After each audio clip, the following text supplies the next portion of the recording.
self.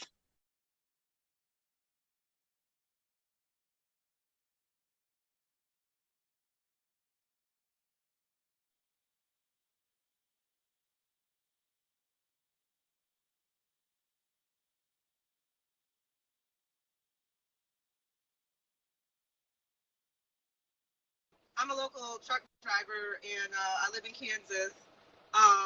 And I I've been watching you for a while, you know, and you know, I love watching you and Young Elder. Y'all done crack my head and twist my cap so many damn times.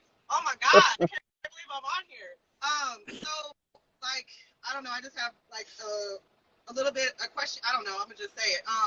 So I was adopted, right? And my mama people, they come from Detroit, and so you know, when I seen you was up there in Michigan, I felt like an instant connection. And you know, I was adopted and shit, and my grandma, she was into some crazy shit, you know. But me and my auntie, I found my biological family, and we watch you and shit, and you know, we just love what you're saying, and like we're the only people in our family that's like, you know, aware of anything. But you know, my question to you is, you know, you talk about how, you know, our ancestors and our DNA and everything, and I feel like I have a dual kind of assignment because, you know, my adopted family is here in Kansas, you know, and they're, you know, Christian and all that stuff and whatnot. And, you know, I was the black sheep and, you know, I didn't really fit in with them or whatever. But, you know, my question is, from your perspective, how does being adopted, you know, and growing up in a different environment, you know, affect, I don't know, I guess my assignment? Because I've always been aware, you know, I remember I've hated church since I was 3 years old. You know what I'm saying? And like it just sounded like some bullshit. It sounded like, man, them sound like the fairy tales that my, you know, they be reading to me and shit. Don't sound right. Like, what the fuck is that? And you know, I always, you know, my mom was really, I was adopted, like I said. My mom was white and my dad black, and my mom was a fucking emotionally, you know, she couldn't get past her own abuse, and so she was abusive to me. And I always just wished and hoped that I could like find my real mom. And so when I did find my biological family, my mom had passed away. She had died. And, you know, that was really like devastating to me. I was just like, wow, really? So I got raised by this crazy white lady and shit. And so, you know, it was just, here, let me see if I don't know if you can see me. But, you know, it's just been crazy. But yeah, adoption and how that affects, you know, I don't know, my assignment or, you know, because I've been helping people. I give people, you know, all kind of shit, you know. I've been into, you know, metaphysics and voodoo and shit for at least 15 years. And people, they come to me and ask me shit, you know, and I give it to them. You know, I don't really know my, like, purpose or whatever. But, yeah, I feel like being adopted has definitely affected, you know, whatever the hell it is I'm supposed to do. Okay, so now let's analyze this for a minute. So you was adopted by an abusive adopted mother. Yes. She was married to my father. My father is black, and he's just kind of like one of them go along to get along ass Negroes. He just fucking, you know. Okay. Let's look at the key points. Okay, so he was your biological dad. No. Okay. Both. All right. I got you. So he's a pacifist male. She's a alpha female. And so what do you learn if you ever adopt a child or go into a relationship with somebody that got a child? You know from experience that if you don't protect this child's emotional well-being and mental well-being, that they will go through what you went through, and you would be the agent that rendered that to them. Right. It makes you not want to do that. Right. My daughter is amazing. Like, my daughter graduates from high school next month, and she's an honor student. She's a triple Scorpio. She was born November 12th.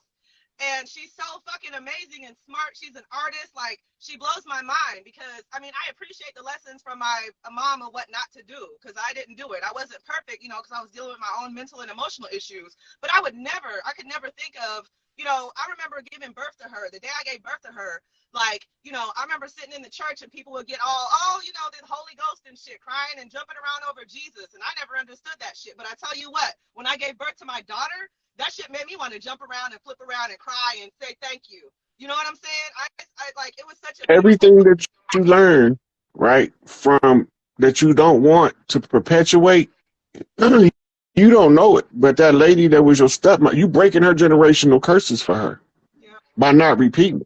She was her bloodline is trying to escape the generational curse of parental or step-parent abuse. Her dad was abusive. She was adopted, and her dad was abusive, and her mom was passive and sat there and let it happen. That's what. Right. So it's exactly the opposite. So you cleaning up families that ain't got nothing to do with you by biological, but circumstantially, you put there to learn something, right? You learn how to treat children that's not biologically yours by knowing how people who have children that's not biologically theirs mistreat them. Right. So you being conditioned as one day a grand matriarch to be able to counsel women going into relationships where children already exist. Wow. Okay. Look, my adopted mama was mean as hell. You ruin the child if you don't protect their innocence. Absolutely. Yeah. And you now are a candidate to teach that from experience. Your experience can teach you how to correct broken families now. Wow. So your mission is that as a priestess, you use it as a training program on how to teach people to be better to children that they don't have a biological connection to. Right on. Right on. So my mother, my biological mother, after I found my biological family, I found that my grandmother was also a terrible mother to her. And so it's just like, all this abuse of daughters, biological and adopted, because my grandmother was the biological mother of my biological mother. And Now she look was at what happened. to her. And Your mother don't listen. Your mama don't want to perpetuate the generational curse of an abusive parent. You become by default the sacrificial lamb to break that generational curse. Wow, I felt that. So she either had to surrender you up, Wow. or she might not be having the emotional equipment to not be abusive. I know. Damn, Chief. So you end up breaking your adopted parents, a white lady and the black guy's generational curses.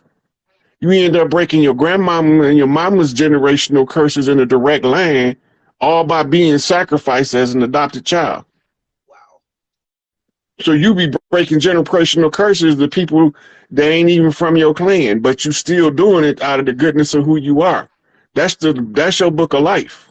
You picked that because you wanted those curses broke all over the land. Oh my God. Yeah. I have thought of some of the stuff that you're saying, and I'm just so grateful for the confirmation and everything that you do, Uncle Rod. God dang. Wow. You're great, and I just appreciate you from the bottom of my heart. And like I said, my mama's people come from the D, and I've always had a connection with that energy up there. When I seen you, I was just like, damn. And so my biological father is from Tallahassee, Florida. And so, I've talked to him on the phone a few times, but I want to get down there and see him. But wow, thank you so very much. This is the clue for you. In your family line, when you meet your dad, in Florida is the finish line. That's your life destination. So it's going to be on your terms when you make that trip. But just let you know, all of those curses broke when you make connection with your father. You break all those curses that you were sacrificing yourself to break. Man, I can't thank you enough. Man, I don't even know what to say. Just thank you so much for everything you do. Shoot, I'm even thanking you for breaking curses because this make my job easier. Oh man, I've always been strange and weird, and I never fucking was able to get with the program of the society and none of that shit, man. It just didn't fit. History, everything. I was like, it sounds like some bullshit. And you came along. This is why women like you gonna be needed to raise the matriarchy, because y'all have to teach us that y'all have to clean up the bullshit we've been being taught. Okay. Mother is the first teacher. Ain't no way around it. My daughter is so amazing because of the lessons that and it was inadvertent. I didn't really know what was going on. I just knew that I couldn't do that to my child. And she's so amazing. Like when I go to parent teacher conferences, they're like, oh man, your daughter's great. And like, you know what I'm saying? And I just wanted to give her what I didn't get. You know what I'm saying? And she is fucking. She becomes the manifestation of the broken generational curses from all sides. She is. Man, she's so fucking amazing, man. Oh my God. I look at her and I'm just amazed. Thank you so much, man. I don't even know what to say other than I can't believe I got on here with you, and I appreciate everything. Thank you for your confirmation, for your teaching, for your patience with people. You're everything, man. Thank you so much, Uncle Rod. I can hug you right now. You're welcome, sweetie. Keep up the good work doing what you're doing, because you're following your path to the letter. You Right done on. broke enough generational curses. Now you got to go see your dad to get it all over with. Right on. Thank you so much, man. Thank you. Have a fucking amazing rest of your day. I can't believe I got on here with you, man. Hell yeah. Peace and love to everybody, man. Like we gonna do this shit, man. And all praises to Rod and Chief I don't want Warhorse protecting and no all. praises. I just be grateful and thankful. I don't need no praises. I ain't nobody God. I feel you. I feel you. Protect Rod and Chief Warhorse at all costs, for real. Yeah. Absolutely. All right, sweetie. I'm gonna take one more caller before I wrap it up. Right on. Peace and love, everybody. Peace and love. All right, peace. That was a beautiful sister. She went through a lot, and she was able to use it to her daughter's greatest advantage.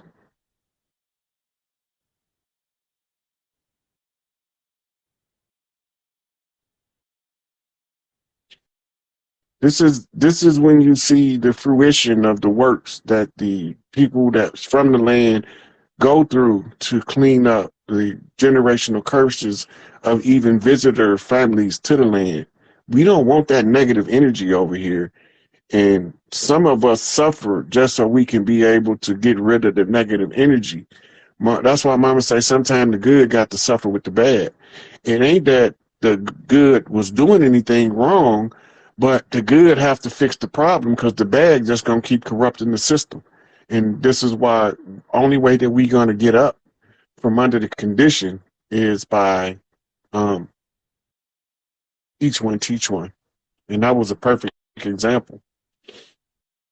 Okay, so he didn't come in.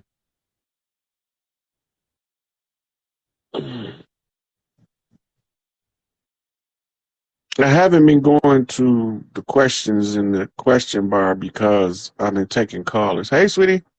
Hi, Brother Rod. How you are you? doing? Good. So I have a question, like what type of energy are we in? Because I've been so emotional. And usually I'm just a person that vibrates high and, you know, I feel everybody's pain. Like an empath, I could just take on everybody's energy, feel everybody's pain, want to help everybody. But lately it's like I've just been an emotional wreck. And my dreams are becoming more and more overwhelming. So your dreams are your subconscious trying to give you information that you can use in your waking life. You get frustrated if you don't learn your inner language. In your dreams, you get weirder, stranger. Sometimes they become terrifying in order to make you pay attention and have a memory to try to find out what the dream world is telling you about the physical world. Mm-hmm. Right? The dream world is aiding you in your path, and your subconscious know the language, but your conscious mind don't know the language. Some of us have our own way of communicating with ourselves that nobody can tell us how to do it. So we have to learn our own language, our own inner language. So this is why when you ever hear me tell somebody they got to write their own codex, it's clues to how to interpret what your higher self is saying by knowing what a color mean, an animal mean, and just because it has a general meaning, it might have a more specified meaning to you, right? And the more things you define in your reality, the more control of your reality you have, right? So it goes to, are we on a predestined path or do we got free will? You're on a predestined path until you find your free will. Because when you're not using your will, it's the law of use in the universe. Somebody gonna use it for you, and it might not be to your benefit. It might be to your detriment. This is why we teach the children to be responsible for the self and to know their space, because you can control yourself best by controlling who comes in your space with the wrong energy. So Right? pretty much taking my power back. Yeah. Your me time, if you don't have me time, every woman's responsibility herself, especially when she start having a husband and children, is take at least an hour a day to at the end of the day to unwind from the day, or else she's gonna get overwhelmed in short order. If you take that me time and daily resets, spiritual baths, you can use it for your listen to your music and dance in the basement, whatever it is that is suitable for you to spend some time loving on yourself.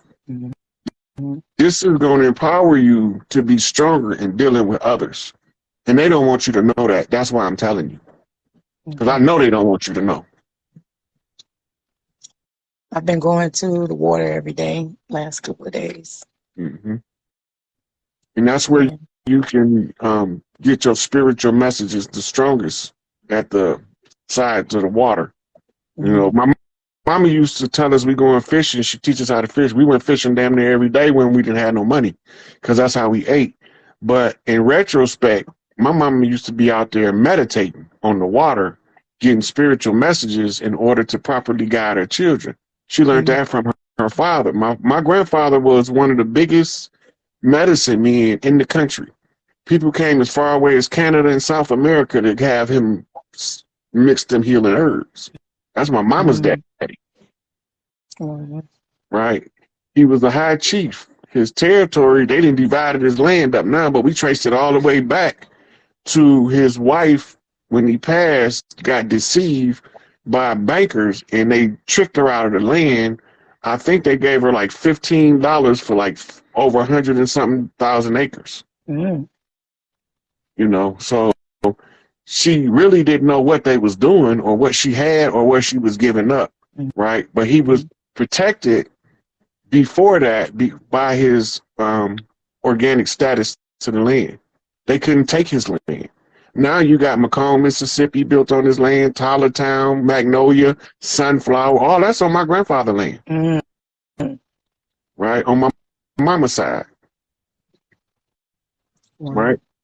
It's trickling down to you, his knowledge. And my big mama, her land claim, his land claim is on her land claim, right? Because she allocates, the women used to allocate who settled what portion of the land and where cities would be developed, or what we call them villages. Where the villages, that's the closest English word to what we call them. And Natchez, Mississippi on my grandfather's land too. But my father came from the other side of Mississippi. He come from Canton, and his tribal land is the Canton area. But Jackson was the capital. His land also lay on top. His ancestral homeland lay on top of my big mama's overland. Like, she was like the great landlady of the Louisiana area, and she's related. And her tribe and Chief Warhorse tribe is the same tribe. They from the same area, Louisiana. She was the one who baptized me when I was a baby.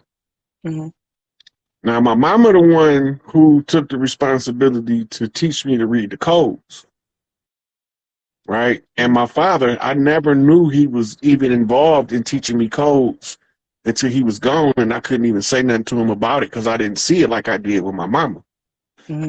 What was your mom? What's your mom's sign? You talk about her a lot. My mama, Aries. My mama was an Aries, and my father was a Leo. That's why they wrote in the book, the lamb should lay down with the lamb. That's talking about the Leo and the Aries. I was thinking Aries or Cancer. My mama was an Aries. She was a Spitfire when she was young. She'd tear this motherfucker up. She would knock a grown-ass man on his ass. I bet she was a beautiful woman, too. Yeah, she was drop dead gorgeous. My father said she was more red than the red-haired left-hand monkey. That actually sounds like something somebody from the South would say. What my mama said about my daddy? She said he got more nerve than a brass ass monkey. They was flipping me cold. In the folder, there is a picture that says Folder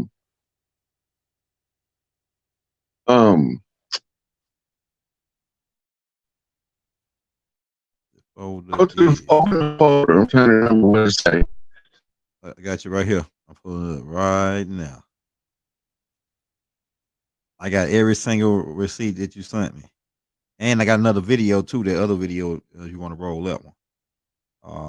I think it's Magna Mater, MAGNA MATER, Magna Mater. Yeah, you got it in here. It's like okay,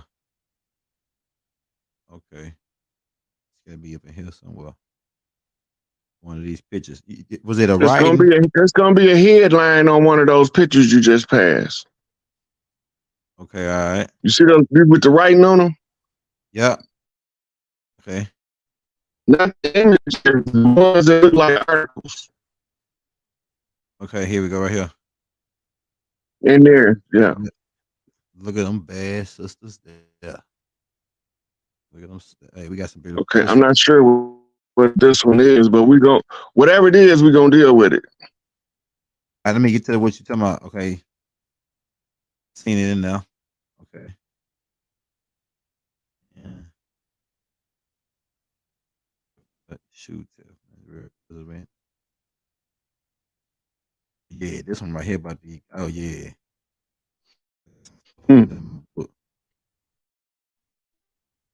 Oh yeah.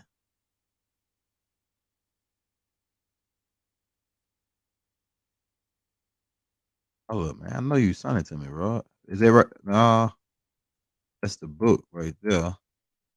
Okay, I would say magnum opus, so we in the right area. Okay. That say magnum opus. Yeah, right magnum matter. That right there. Right there. Okay, all right. There you go. Yeah. See what it say on it? Yeah. Okay, now one of the ones that I sent you, did you get to load the ones I sent you right before we went on? Yeah. One of those is the definition of magna mater. Oh, yeah, that's Big Mama's chair for everybody that's asking right there. I was going to say you go back and show them Big Mama C. So, look, I wanted to show y'all what I was talking about on Brother Rich when I told him that the Pope seat, put the pointer on the Pope seat under the bottom of Big Mama seat. Right, that's the Pope seat, right? Yeah. Okay, now scroll up to Big Mama seat. All right. This is Big Mama seat. They have to suspend it because if any man sit his ass in that seat, he in all of the motherfucking rule of the patriarchs. It bring their whole system down instantly. The only person that's permitted to sit in that seat is the grand matriarch. That's the most loved, most respected out of all of the matriarchs on the land, on the planet. Mm-hmm.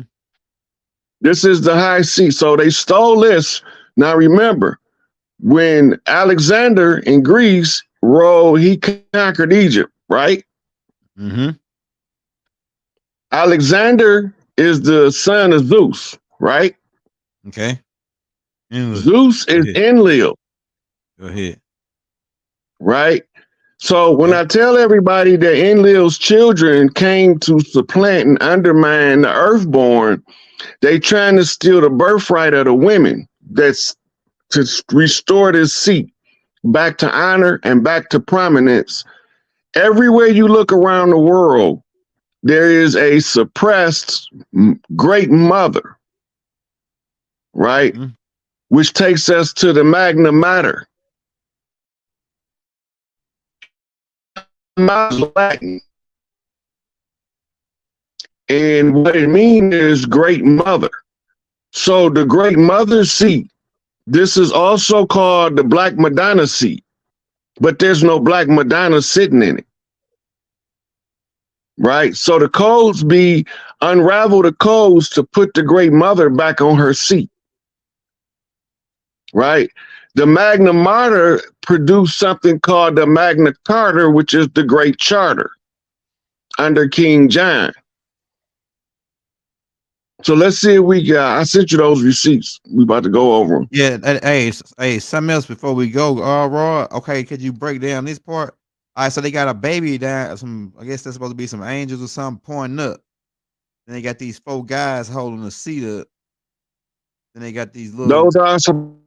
Those are the 4 winds, which is the 4 elders. Okay. Right. Those are men. 2 pillars. That each one of them represent the foundation under the kingdom. The throne was established. Those are 4 kingdoms. That's why they're men, because it's 4 kings. Okay.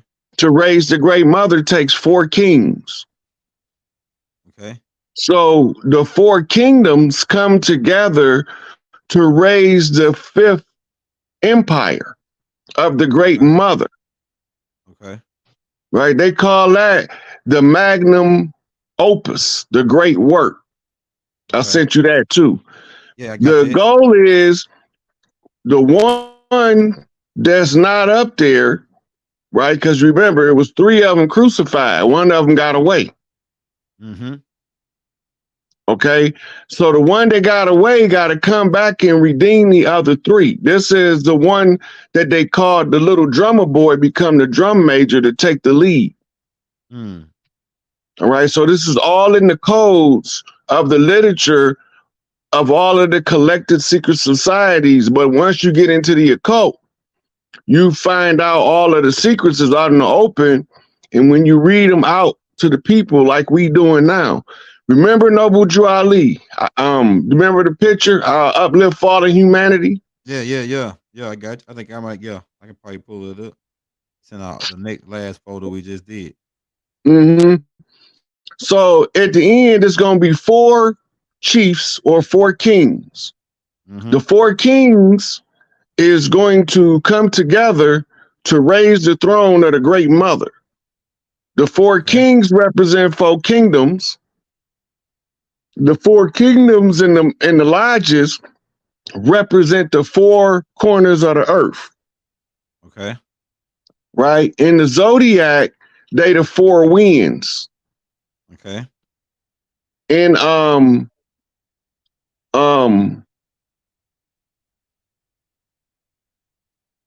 the waters come in off 7 seas, and the 7 seas are moved by the 4 winds.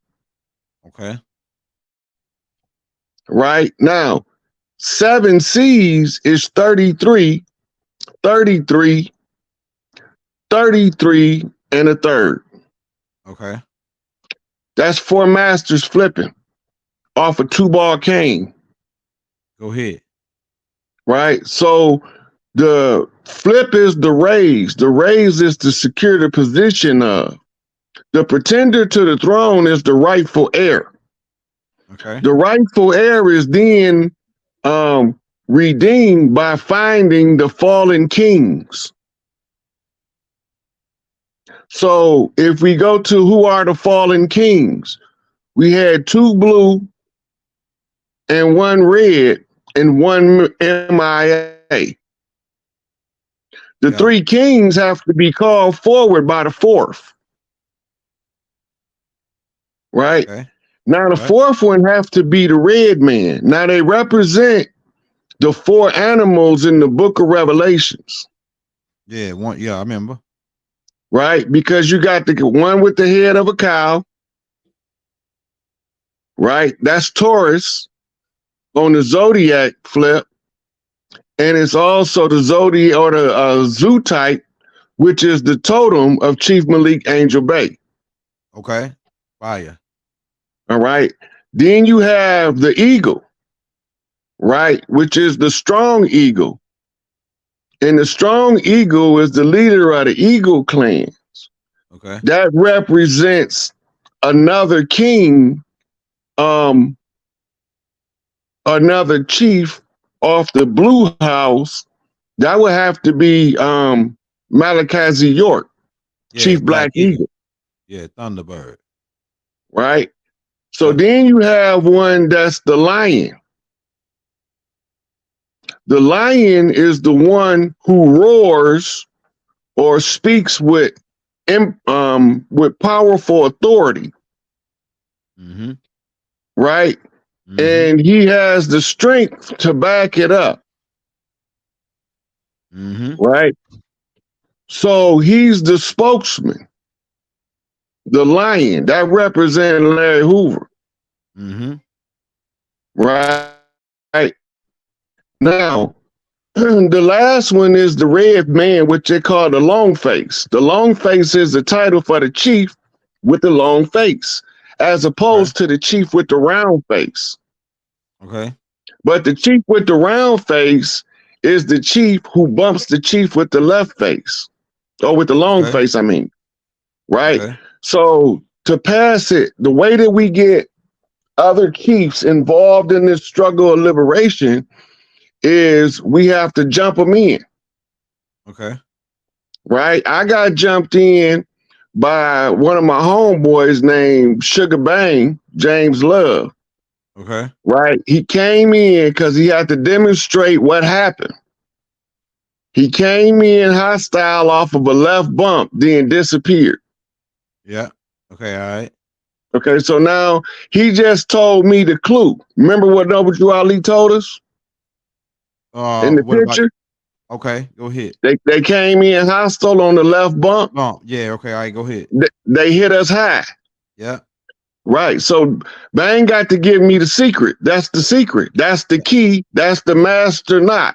That's right. If I can find out how they came in hostile, who's telling us they came in hostile off the left bump, then I know where to start looking to unravel the mystery.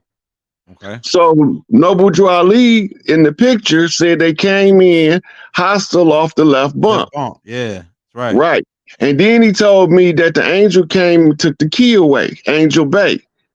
Okay. Be physically here when I got here. This is over the head. Right. He's talking to the future. He's talking to us in this time, because when we become elders, we have to clean this shit up for the next 7 generations. Go ahead. Right. So now, now that we know Angel Bay got one corner covered, right? Malachi got another corner covered, and Larry Hoover is the spokesperson, and the chief with the long face comes in as the drummer boy. Right? But the opener of the way is the one with the lightning bolt. Who threw lightning bolts? Zeus and who else? Inky? Go back to the mythology. Oh, okay. All right. Zeus and Thor. Thor. Yeah. Thor is the imposter. Okay, go ahead. Right. Thor is trying to usurp Loki. Loki is the son of the Ice Princess, and the Ice Princess is Isis, and Isis is Big Mama, because we're looking at the Isis seat, the seat of the Black Madonna. So one of Big Mama's boys has been usurped. Okay, go ahead. Now I got the Fanny. He's represented by the lightning bolt. He's the crooked man. That's Big Tookie. Okay. Right? So Big Tookie's job was to lead the charge. Okay. Off the West Coast. Okay. Okay, now, all it is telling us different chiefs on the land and identifiers. Right? So the Magna Mater, the Great Mother, is restored when you complete the magnum opus, the great work. And the great work is the Magnus date. I sent you all these so we can look at this, so I can show them what I'm talking about. This ain't made up shit. Yeah, okay. I'm gonna bring something out for you. Okay, that's what we go back to that. Go back to the 12 sisters. Okay, 12 sisters. Okay, right here. Right there. All right. Blow that up. I got you. Can you fix it where they can see the letters? 12 daughters of Isis called Sibyls. Right? Called Sibyls. Let's see. are a matriarchal council and lawgivers of the land. Now look at these different pigmentations. Hold on. Something just happened. Mm-hmm. Go back. All right, there you go. How did it happen? All right. You see them? Yeah. When I say they come from all nations, they all skin colors and hair textures. But if you look at the top right and the top left, you see, and then look at the bottom right and the bottom left, that they're capped off by 4 chocolate-covered sisters. Yeah. Right here. That's a 4-corner shuffle. Mm-hmm. Yeah. Right. That's called a 4-corner shuffle. Those 4 sisters, see, they all receiving the key to eternal life from the source sun. The sun is not the source, but the source communicate with us through the sun. Mm-hmm. That's what that's telling us. Okay. Now you notice that there's blonde-haired ladies with pink skin. There's red-skinned ladies with straight hair. There's chocolate ladies with straight hair. Right? So you can even clearly tell that the one at the bottom on the right, second from the center, is a sign bushwoman. These are the nations of the earth. When Enlil came, his job was to overthrow the divine feminine. Okay. The divine mother is worshipped and without you knowing. She's called the divine Shakti. Can you type that in Google? Yeah, I got I don't think I sent you that one.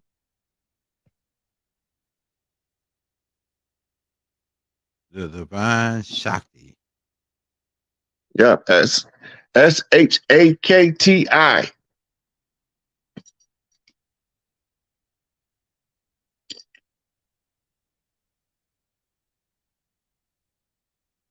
See what it says? As soon as you go to it, go back to the main page. Okay, I got you.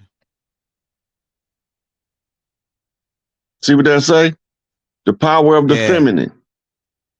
Okay, let's read. Let's open it up and read some of it. Because we bring in receipts. We ain't just telling them we showing them where they can go look it up themselves, so they don't got to take what I'm saying to be the gospel when they can go find it themselves. This is just how it is. The whole goal of the righteous is just to be right. That's all. I just want to be right. I don't want to go out and do no ethnic cleansing to a motherfucker don't need to be ethnically cleansed.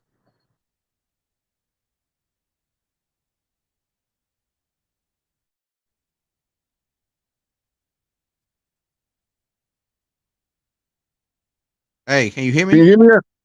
I can hear you now. You want me to read it? Oh, you didn't open it up. Power. Okay, all right, my bad.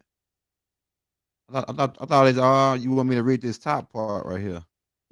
We going more into it than just reading the headline. I want to see that picture. Go to that picture. This is the guy that's Shakti from India. Right? Yeah.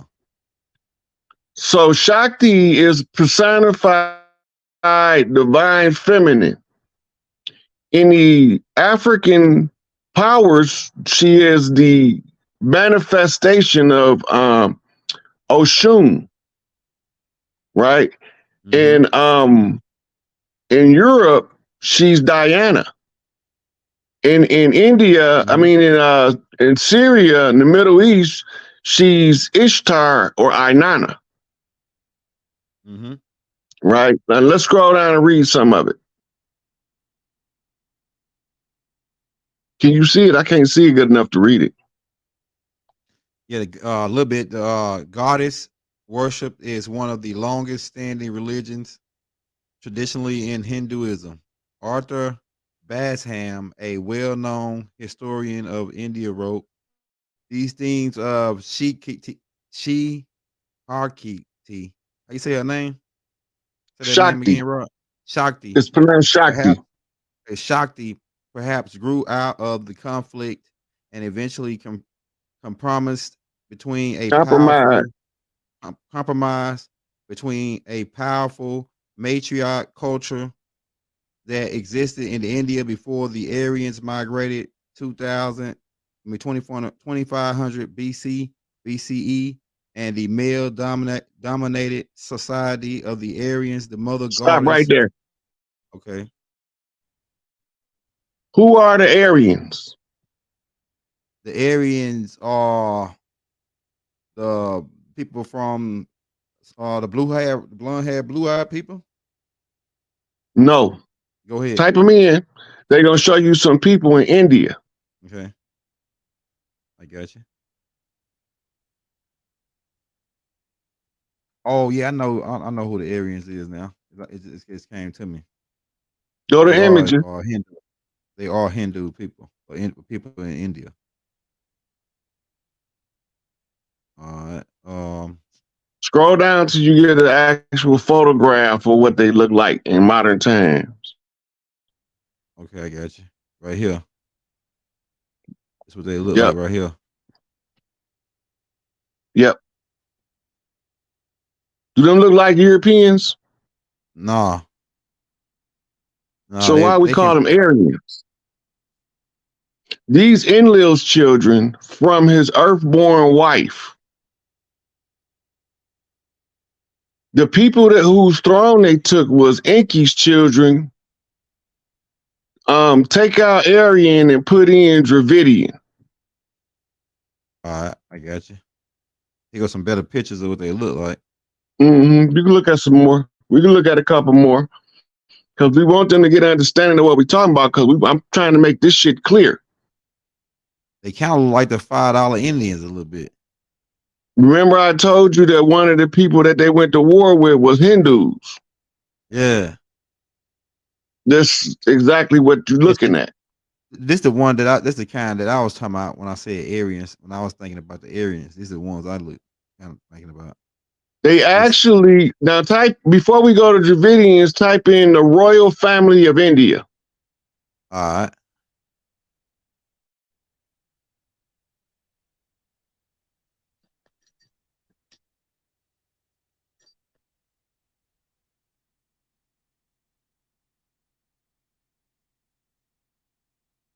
Oh yeah, These are your Aryans.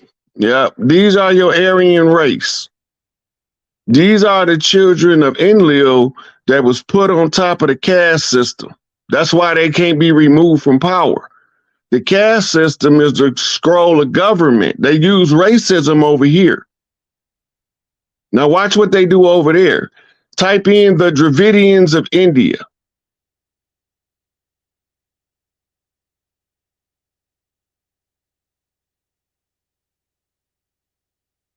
They spell that word of Dravidian. Dravidian. I got it. Of India, right? Yep.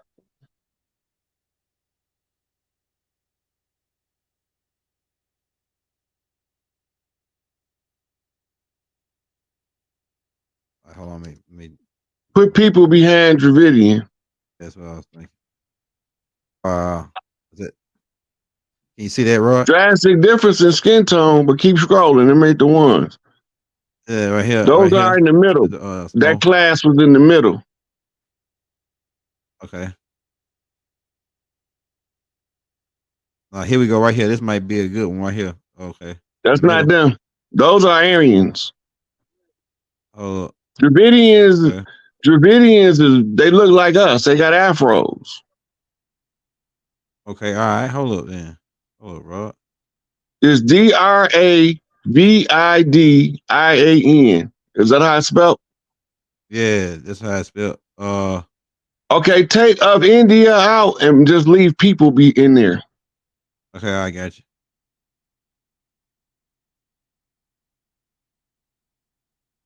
Dravidian people.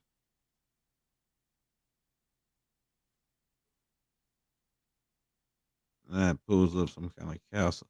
Okay, put of India behind that. Okay, hold up. I got you.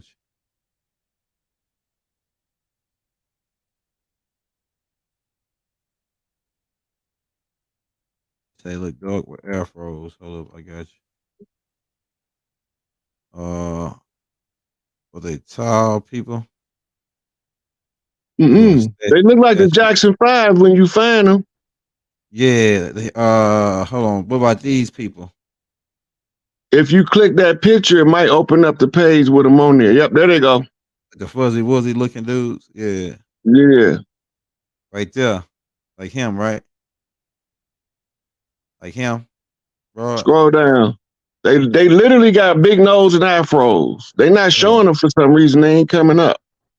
Yeah, I know exactly what you talking about though. What they look like. They look like the fuzzy. Okay, wuzzy. type in the Untouchables of India. Right here. Hey, like this dude right here in the corner. Right here. That's it. That's what they look like. Yeah, like him. They also call them the Untouchables. India's Untouchables. The Untouchables.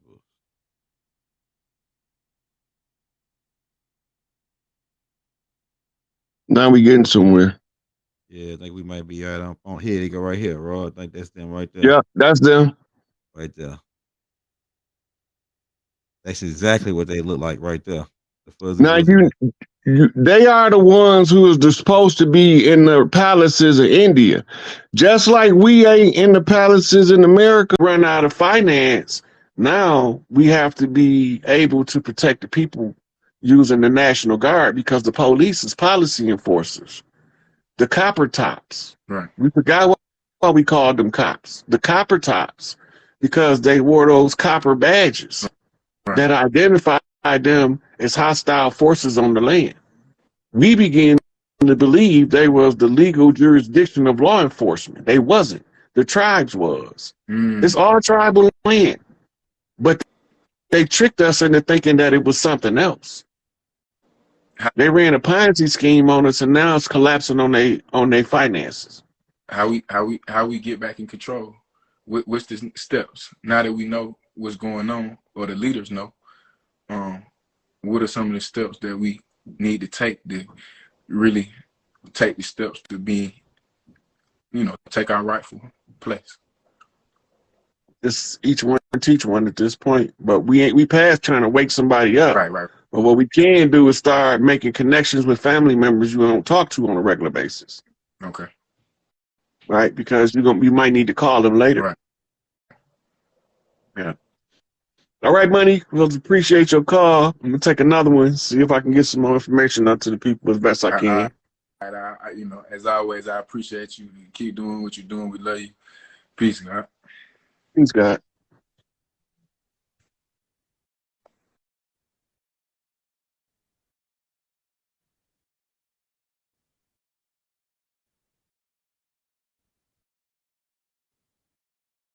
I want to know G's right here. I'm seeing if he gonna come up. What it do, comrade? Peace, God. What's up, Rod? What's going on, man? You got it. How's it going with you? Man, it's going, man. Everything lovely. It's been a minute, man, since I hollered at you. I know, man. I've been offline. Letting them make the ends connect. Been letting the people make the ends connect, because you gotta let the energy settle so you can see what you're working with. Right. Yeah. I don't even remember the last time I did a live on Instagram. Probably about 3-4 months ago. Shit, I think it was longer than that, because shit, I ain't hollered at you since I hadn't talked to you since before your damn born day. Oh yeah, that was November. Yeah. Right.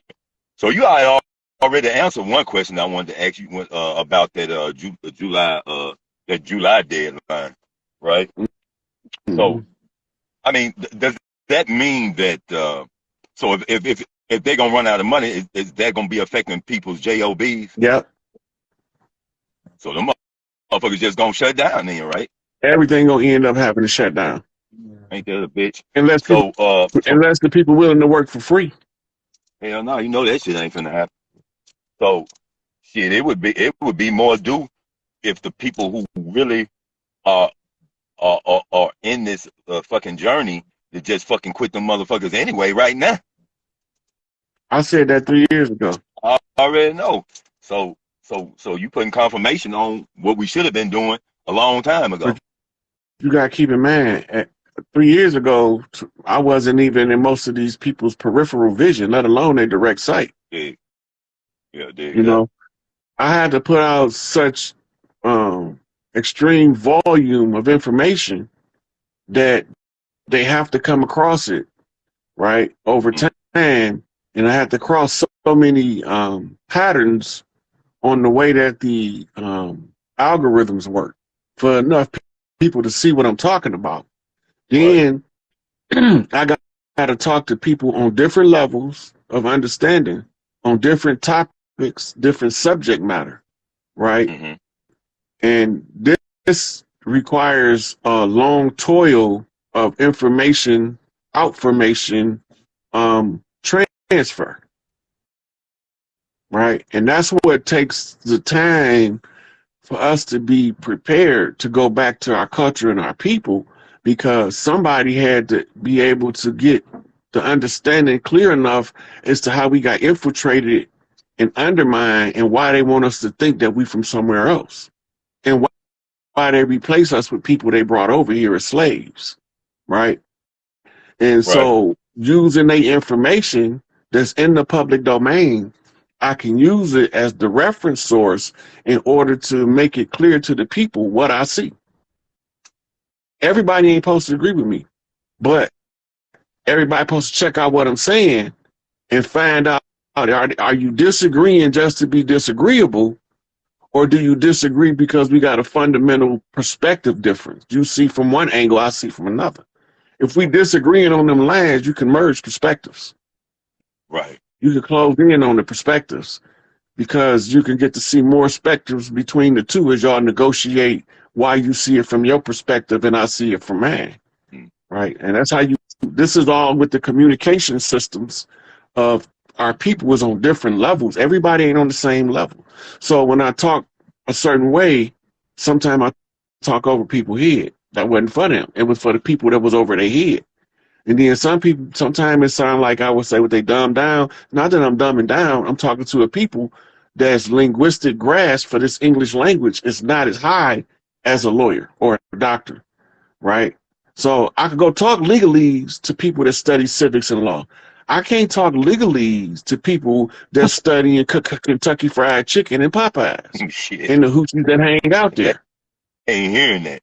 Right. So now I got to come to them and talk about fried chicken and Pop-Tarts. They understand that at that point. So today I might be talking to a people at one level, but tomorrow I might be talking to people on an entirely different level. And it might sound hard for a person to grasp if I'm talking to somebody on a higher level. But at the end of the day, I got to communicate with everybody from the projects to the penthouse and everywhere in between. You know, so that's why it's always different layers to the information. Right. I feel that. So look, what kind of situation you think we're gonna be in? Because see, I have a family member that's not ready, but trying to fucking move out on their own, and I'm constantly telling them, hold up, wait a minute. You don't really know what the fuck is going on. You need to be sticking with family right now instead of thinking about your damn independence. You need to hold up for a minute, but they not listening, cuz. Yeah, you can only tell them. You can't make them. Yeah, that's what it is on that. So we ain't even got to talk more on that. But so what you feel like that's also gonna be winding up causing some civil chaos out here when that shit hits. Look, you got to remember, it was two factions fighting for Earth. It was the Earthborn, and it was a group of nomads that's from somewhere else. I don't know where the fuck they from. They ain't from here. They don't fit in with our people, but they can hide amongst our people. This is where the whole ideology and understanding the shapeshifting come from. Right? A person that can assume to be somebody that they not, an actor. Right? A really good one, a Jim Carrey. Right? A Jamie Foxx. They can pretend to be somebody they not so good, you'll forget that you're looking at the actor portraying the person, and you'll believe you're looking at the person and come out of the actor. It's method acting. But don't get so absorbed in the character that you lose sight of who you are. right? That, Go back that to when Jim Carrey did um Andy Kaufman's story. He had to go see a psych because he couldn't get out of character. right, right, right. Damn. And he said he had to be. He felt like he had to become famous in order to find himself, because he found out that all those characters were nothing but an illusion that he had created. That boy was deep, man. He sure was. So shit, okay. It's just going Then it's you got going another kind of actor like Keanu Reeves. right. Everyone in his characters is him. This is the same as the atmosphere of the earth, but it's the atmosphere of the person. You see, the fear make her. You see, so the fear make her turns the power now. Remember, we were talking about the Salem witch hunts now. Yep. Go ahead. The women in the Salem witch hunts, if you always look, it's a elder black lady that's around a group of little white girls that she's teaching how to harness this energy from the uterus to the heart chakra to the crown chakra. Okay. Right? And all of them girls gonna be calling her a couple of different names. She's gonna be either Nana, Big Mama, Ma, or she gonna be a nanny or a Nina. Because all those different matriarchal positions, and they're teaching these other people how to use the energy that they never was allowed to access before. That's fire. This become known as the keys to magic or the 7 hermetic principles. Right? So when we talk about harnessing the energy, right? Go back to what Bob was teaching in the Holy Tablets. You remember all the geometry he had in there? Yep. Right? He was showing from the dot to the line in the creation spectrum. That's right. He was drawing a map of a hologram.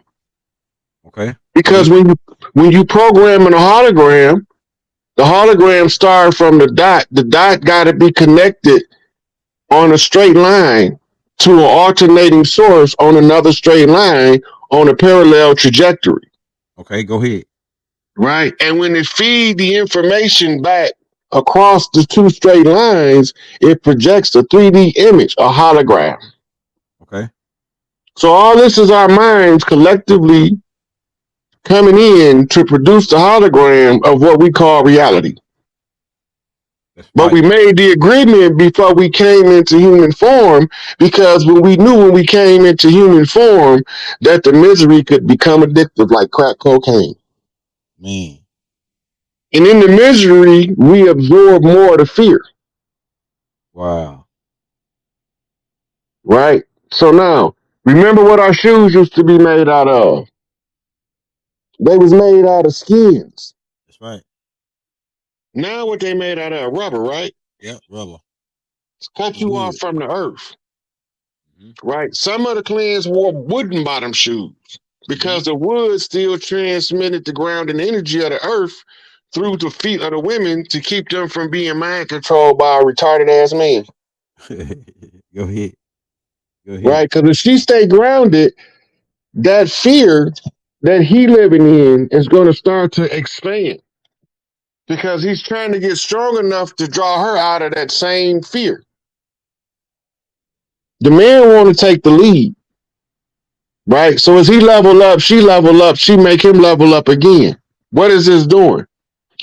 This is making his mitochondrial increase output of energy. Now remember, the first principle of the universe is love. Go ahead.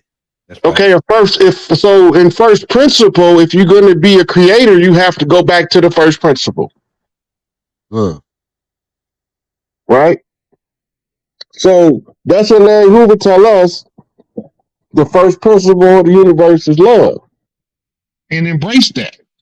Because when you understand that, this is what you're looking at. You're looking at a blueprint that's giving your subconscious mind the imagery you don't understand in your conscious mind, but your God self can translate it to transform you if you allow it to sink in without judgment.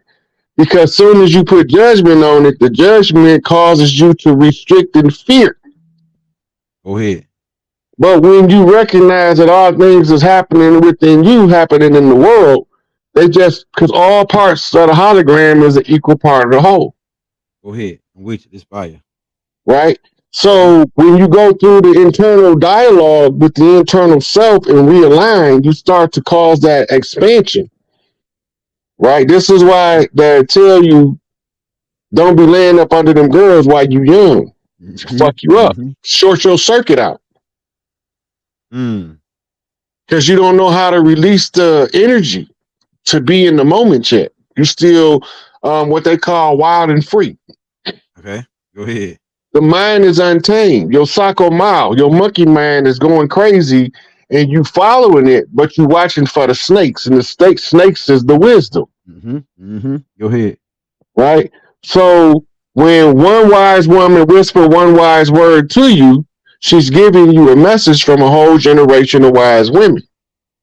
You have to be perceptive enough to watch for snakes. That means watch for the wisdom.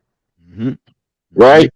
And the more that you understand that they turning you on to how to turn your mitochondrial up, because you can't have any magic without getting back to the first principle of the universe. Right? Because now you have to expand your auric field. This is your auric field, your grid. And then with that, you have to learn your inner language.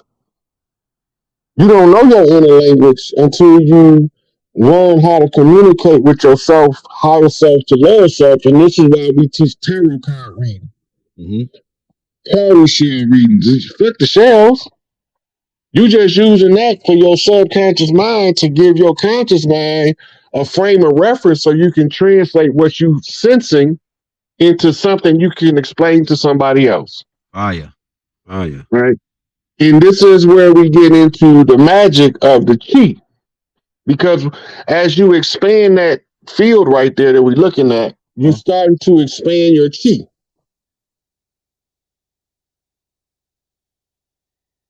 See you expanding right there? Yep. Hey, quick question, Rob, while you on this subject. So it's kind of like a cobra back right here. But like I say, like, man, this is a big difference between the love energy and the fear energy. It's like only like maybe 1/8 of what this is.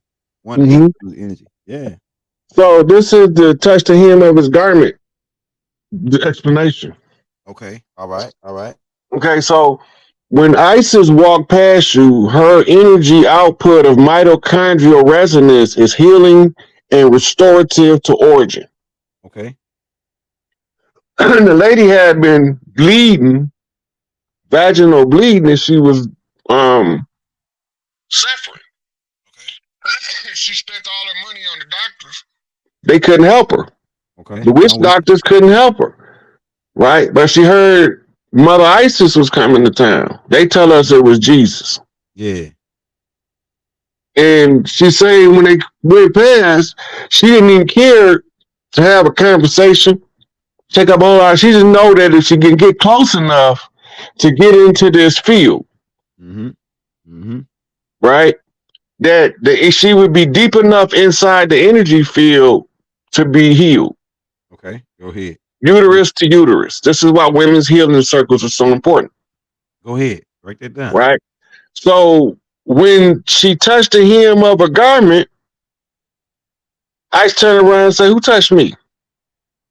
And she said, "It was me. I just wanted to be made whole." Yep. Right? This is the mitochondrial field they talking about, what we call an aura. Okay, go ahead. Right? This is when we were neutral gender. Gender was unified in the name of love, and then it became divided at 3D in order for us to understand how to balance the polar opposites. So this is why when you hear about people that can still do the stuff we read about in the Bible or in history books that's over in India. And this is where we get the greatest information on developing the chi. Just right here. Okay.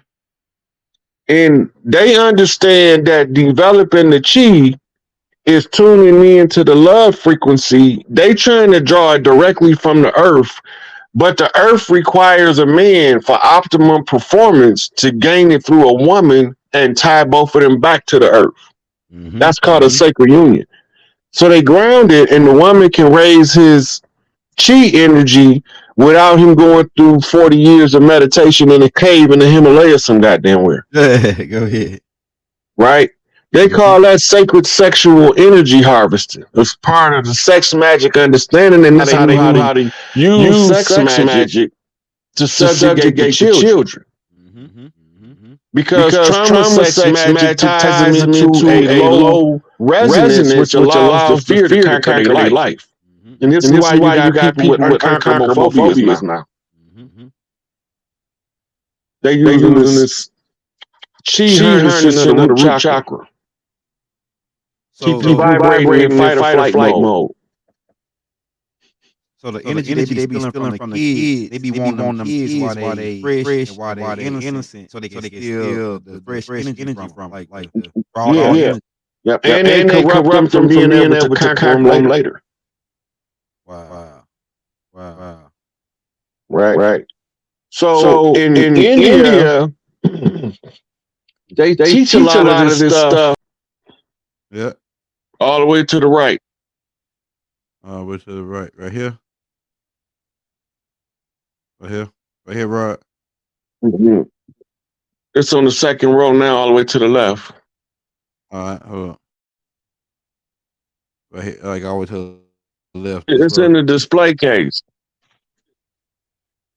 Right there, Rod, right? That's it. See, it's in the display case, yep. Yeah. $43 million. Shit. That's $1. Now remember, in the book, we already under the Bible contract from 1492 and Columbus' arrival. We already under that 400-year contract. Remember Elijah said they got an extension? Do you remember, Elder? Yeah. This the extension. Go ahead. Okay, now, because we under the Bible contract, and the Bible contract say the blood of the righteous shall not be spilled in vain, because Crispus Attucus was one of the righteous, and they wrote the contract in his blood, even the ones who don't want to participate is forced to follow the rules. It's an energetic movement of people. The maintenance on the contract is the slaughterhouses, the letting of blood rituals that's keeping us sedated. Right? Adrenaline is known as angel repellent. Go ahead.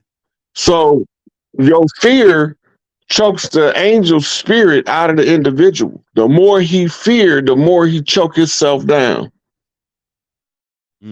So immediately following this, the protest was something called the Boston Tea Party. Yeah, right. This was the fallout. This was the beginning of the American Revolution. You want to take some questions? And yeah, we're moving to some questions. So we come back on part 2 on this one, man, because this right here is a good one. Like I say, every time you come, bro, it's just, I learn something new every year. Well, they need to understand how we got to this idea. They need to understand what we're talking about, the restoring the matriarchy. Yeah, so and now it can't be. I can't make it no more clearer. Yeah. So right now, I'm saying the way I remember it, man.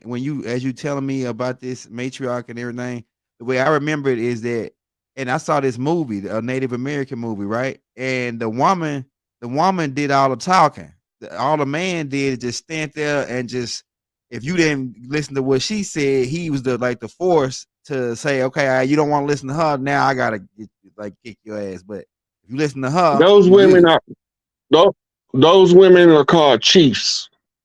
They the ones, they like, for instance, you got two different types of chief. You got men chiefs and women chiefs. The chief is the one that talk to the people that come in and stuff like that. Big Mama will send a chief, male or female, according to the circumstance. Right? And we follow the instruction, and sometimes we send the enforcers, which is also the witnesses. Right? So when the Galactic Council asked for Larry Hoover, we got to have a witness. Okay. Go ahead. Somebody that is on equal footing with Larry Hoover. We always have to have a witness. So they want to know, who are we sending the witness, his interaction, and we said Chief Malik Angel Bay. Right? We sending not only a witness, but somebody that if you fuck with his brother, he gonna touch you. Yeah, go ahead. You know? And you ain't gonna look at him and intimidate him. He ain't scared of none of you. That's right. You know? That's right. And then once we got that, then we found out that they had Big Chuki frozen cryostasis, and he wanted the chiefs on the land that they wasn't allowed to kill. We told him, you gotta produce him. Right. And he'd be the second witness. Right? So now we winding down to the end. Haiti is the place to watch. I got a call from Sister Bayeno Biello. Happy belated birthday, sister. I love you.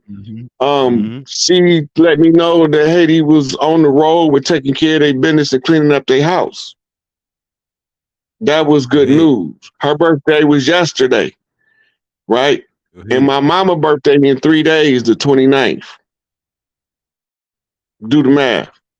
So hers was 327. That's 3 flips 7 off a 2-ball cane flip. Right?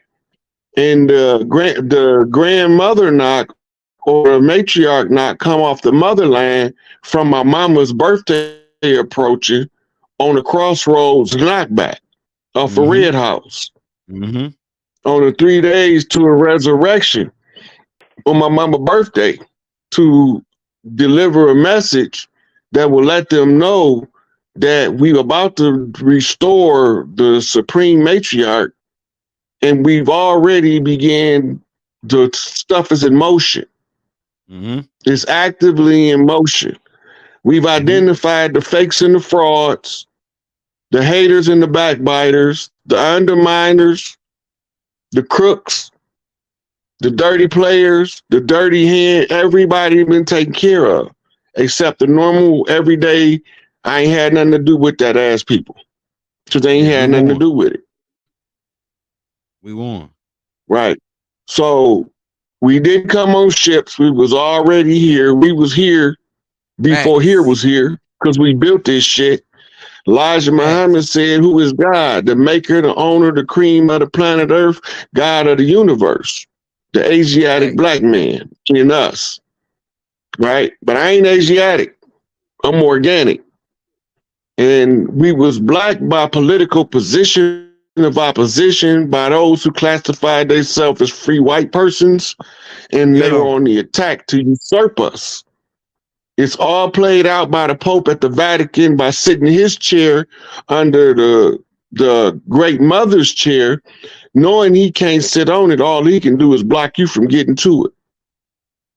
So before we let them stop her from getting to it, we clean house first. You know how the kids get when mama about to come home, everybody get up and start cleaning shit up. Right. Because we don't want that ass whipping that come with it. Right? So mama on her way home, and everybody got up, jumped up, started cleaning up. They couldn't figure out what to do, so they asked me what to do, so I told them. And when I told them, they did it, and Big Mama started smiling and said, there go my baby, I told you leave no stone unturned. So go ahead. Yeah. So now, if y'all gamblers, put y'all money on the motherfucking Haitian World Cup women's team. Get y'all a little extra change. I'm not a gambler, but Watch the flip on the land, huh?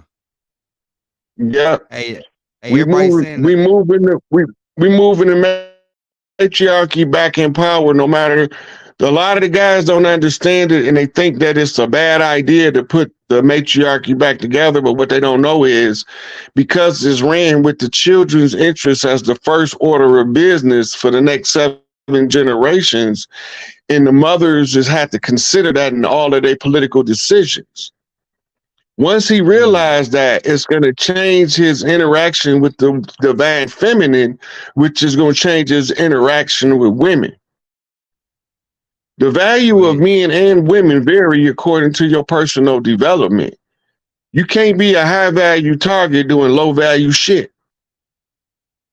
You just can't expect that. You can't expect to be a slime ball and get the best top of the cream mate. that's right. Hey, I'm gonna tell you something. Right? Hey, Rod, I'm gonna tell you something, man. Yeah.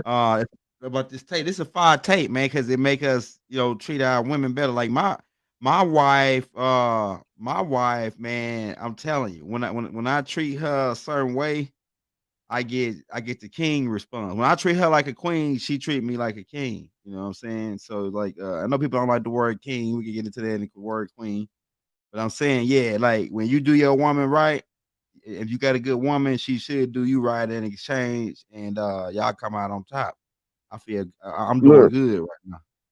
Yeah. people are in the slave mentality of going into their relationships, and that's why they don't understand the nature of the species. Men and women, we don't function mentally and psychologically the same, but the woman want the man to act like a woman without being a woman. This is what. Go ahead. And the man want the woman to be your homeboy. She ain't your homeboy. She your counterpart, your counterbalance, right? So once you learn how to balance the relationship, start building toward a good life. Everybody is looking at the gloom and doom of yesterday, and that's what's holding them down and holding them back. You stuck in the past. If you start evolving your understanding of people, it's going to evolve your understanding of your mate. When you understand that if a man get a good woman, he can read from her energy if he need to do certain business transactions, because she will respond in a certain way when the negative energy comes towards you. Right. And sometimes that's why you always hear us say, no matter who mama was praying to, that shit worked for me. Yeah, you're right. Go ahead. So she was talking to herself, because my mama is the guide to the child. She is your creator. Ain't no motherfucker mowed you out no dirt and blow no shit in you. You was born out your mama uterus. Get them. Right? And it took us a long time to develop this organic meat suit, but we here now. In human form, walking God, serving the interest of the people to their highest good, once they can assimilate what it all means. And so we come teach them step by step.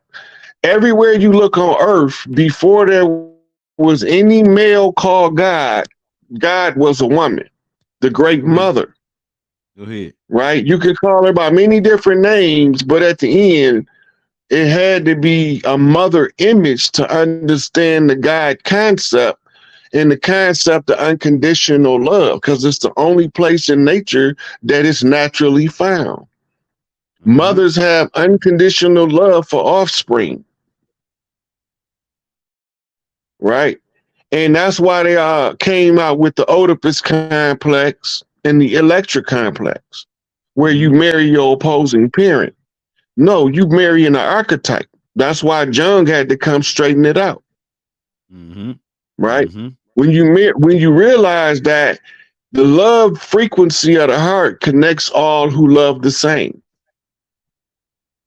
So the fabric of it is to build up the community by winning the hearts and the minds of the people with undisputable truth and the arati, the unshakable facts, Uh-huh. Uh-huh. right? So we come, we teach, they learn, and they awaken. The great mother going back on her seat. Yep. Ain't One no way or doubt the other. about it. One way or One way or another, the other. by hook or by Yeah. crook, we will By any burn this means mother necessary. down if she ain't getting what's hers. My mama said, "Don't let nobody take nothing from my sisters and my brothers." And I Yeah, Big seen that Mama been the same. my sister's planet was being held hostage. So I had to find out who did it, how they did it, why they did it, where they done it at, right? And then I had to reverse it, turn that shit around on their ass, telling the people step by step, this is what they did, so we had to do this. So under the Indigenous Rights Act, knowing that I'm organic to the land with the blood and the rights, I canceled their contracts because Big Mama told me to. She told me to get the imposters off the land. Then I got the message from mothers all across the land that's telling me the same thing, right? And it culminates in the dream when I'm called by three kings, three Go sky ahead. chiefs.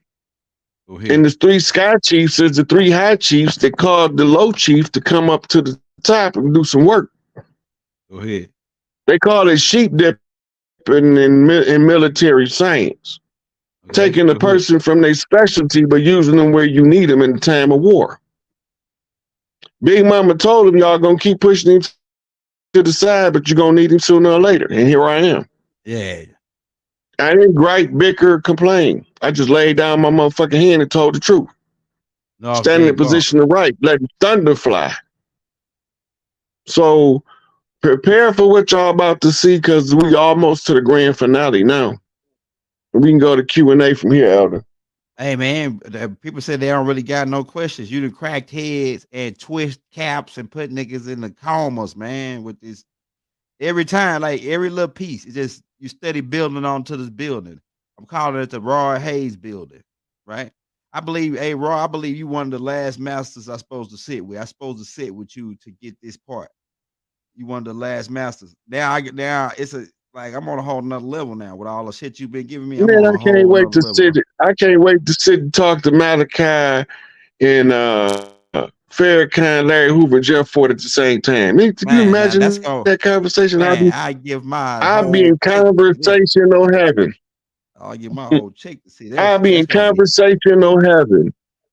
man, hey, you got hey, them boys will be so spooked out about that. Them alphabet boys, they'll be man. You remember I saw a video with I think it was Malcolm X and Martin Luther King. They went in the back room and talked, and then they came back out and they was asking them, "What did y'all talk about?" And they said, "Oh, we ain't telling you That was what we Muhammad talked Ali. about." Oh, Muhammad Ali. That was Yeah, it was Muhammad Muhammad Ali. Ali. Yeah, that was Muhammad Ali. That was fire. I say Yeah, Muhammad. he's like, when your president go in and talk to Khrushchev, we don't ask you what y'all was talking about in there. Yeah, right. Yeah, When you want yeah. to ask us. See, yeah. See, but what they messed up though. They stopped us from that when they started watching us, with the COINTEL Pro and everything. So when we started meeting up, they watch us. But now they cause a bigger. It's everything is spreading a bigger way now. It's like all we got to do is get the minds to agree and overseeing what you saying, and all we got to do is think it. Once we start thinking on this frequency, the big mama energy, this shoe tough nut resonance, once we start thinking on that level, everything fall into place mentally first, and then everything else go into place. Once we got our mind together on what everything you saying, with everything that they ancestors been teaching. Once we got our mind on that, that's what gonna make us win right then. We already won though. I feel like we already at the last about to cross through the ropes and break the rope for the finish line, man. We right there, bro. Now all we doing Mm-hmm. now is removing the parasites. Removing the parasites. It's what Trump was Nothing everybody personal. yeah, just get rid of the parasites. That's it. Yeah, The nothing ones that was personal. feeding off of us. Mm-hmm. Man, so everybody's saying this right here was fire, man. It says, can you tell Raw I had a dream about him? We were talking in my mama's living room and a big bald eagle landed on his shoulder. Can you ask him what does that mean? what was that about? Which shoulder? Hey, which shoulder was it? That was Ja. Which shoulder was it? Was it Ja Mira? Mira. Oh yeah, So the AW bald Chief be eagle is cheaper, man. Go ahead. yeah, the birds of prey Right shoulder. represent different. Okay, birds of prey represent different types of chiefs, and the bald eagle is the high chief's symbol. So the right shoulder is so the bird land on the right shoulder. That's where my totem symbol is, telling me that the chief is coming in off the right in order to get my attention. When you say coming in off the right, that means coming in righteously. So it's a return to the ancient ways. That's I fire. used to see elders in horseback. When I close my eyes, they be standing there on horseback looking, and I hope what the hell? What? Yeah. But they was just reminding me of my responsibilities and my duties.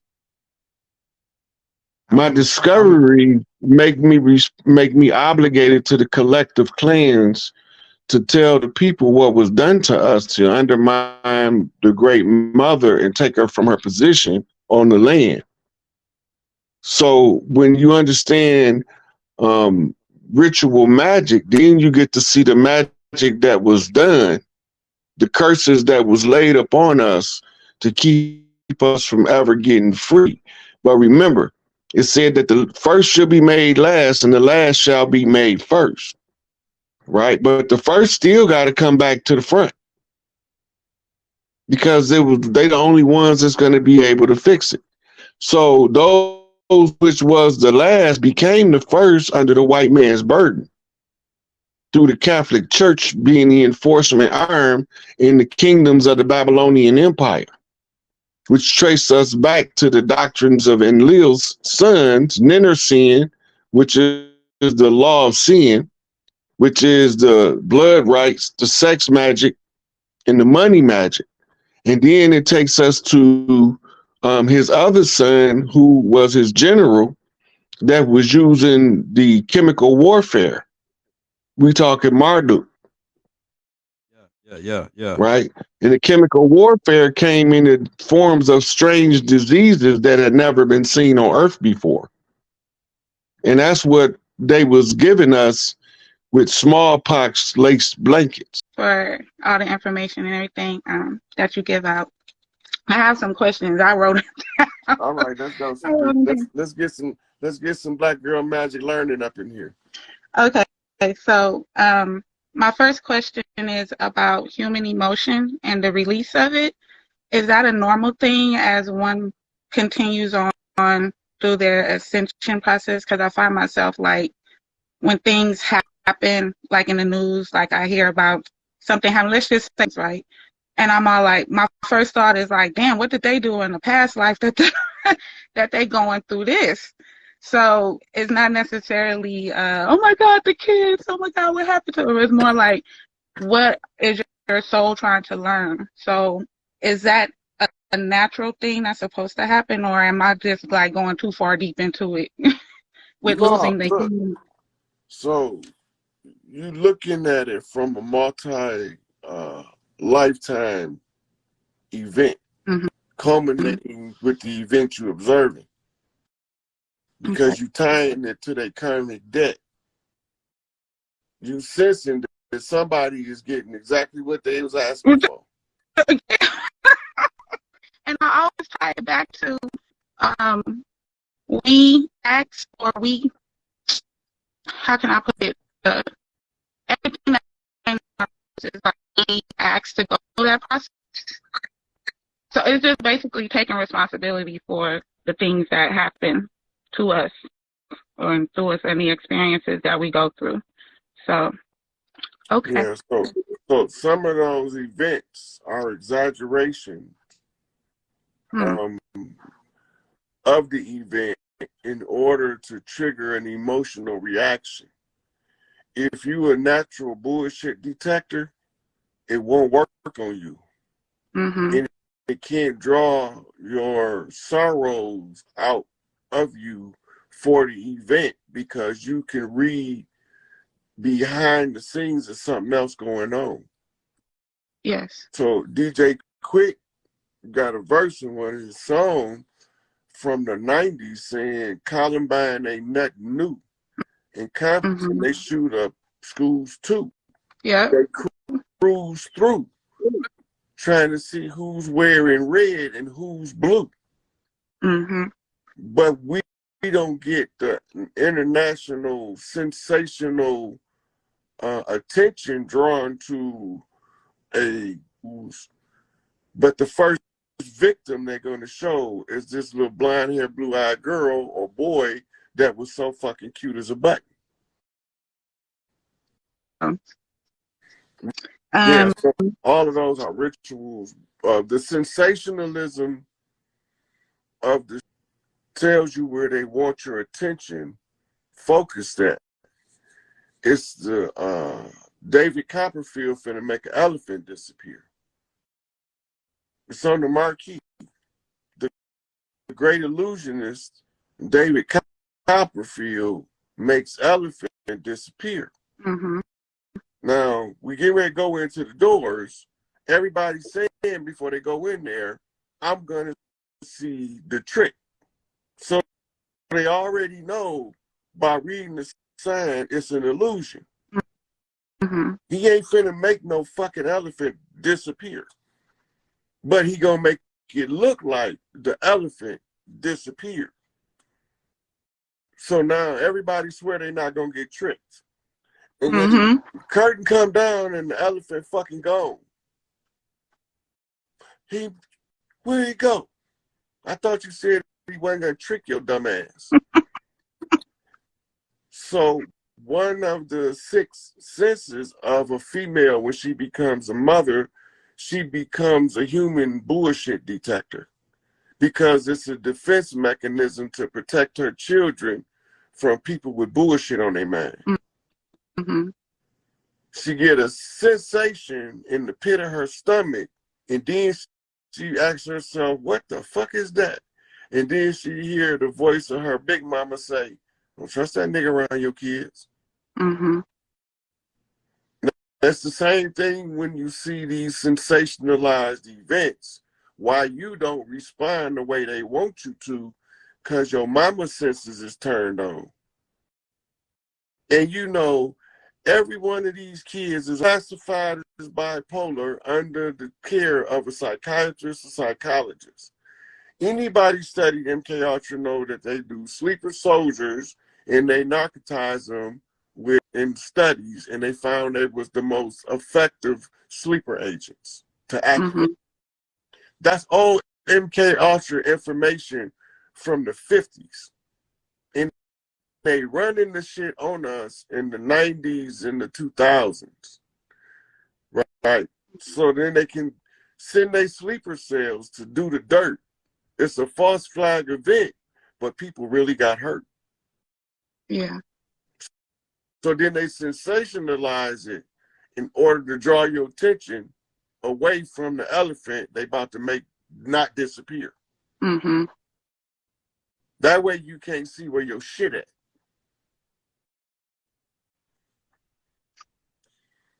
That's deep. Well, another thing I wanted to ask you was about one of your laws. You said that, or you call yourself Thoth or Tahuti. So I was like, why aren't y'all asking him about what he wrote down? So one of your biggest things that you wrote down that boggles my mind is all truths or but half truths. Because most people take sides. You can't see the whole problem. There's 2 sides to it. So if you don't see both sides, you can't see the whole truth. But I'm taking it, or I guess I'm looking at it wrong because I'm looking for like an absolute truth. And so when I hear all truths are but half truths, I'm all like, I can't make it absolute. Right. Because it's only half of, And the maxim of Thoth says that you are the only absolute, the source from which you came. All other things is one side or the other of a reflection of that absolute truth. The balance is the only way to see both halves of the half truths. The dark side and the light side. The left hand path and the right hand path. Mm-hmm. But you have to remain on the straight and narrow. When you follow what's in your heart, you can see that the half truth, what the other half is. So that's why all things are but half truths. It's like Noble Drew Ali said it. He said, man, is truth and falsehood strangely mixed. Right? Mm-hmm. Reality is based on the manifestation of the thing that doesn't really exist.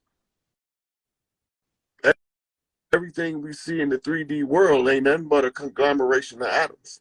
Mm-hmm. They ain't really there. So this goes back to the concept of this reality being all mental. It's basically it's a mental projection from a group of gods to create a holographic reality. The layout is Metatron's cube. Okay, which is a square. It's the star of life. Okay. The 6-point star in the circle, but it's really the star of life. It's two pyramids interlocking with each other. Mm-hmm. Right? Mm-hmm. That's the holographic imagery that begins the foundation to build on. Now, we creating a hologram, but the collective of the gods have to agree to maintain the hologram.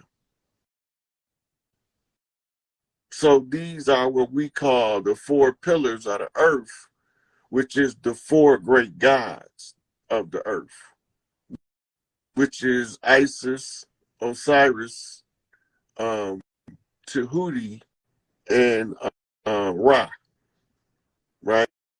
So the great mother and the great father raised the wise son, right, to reflect the great father Ra.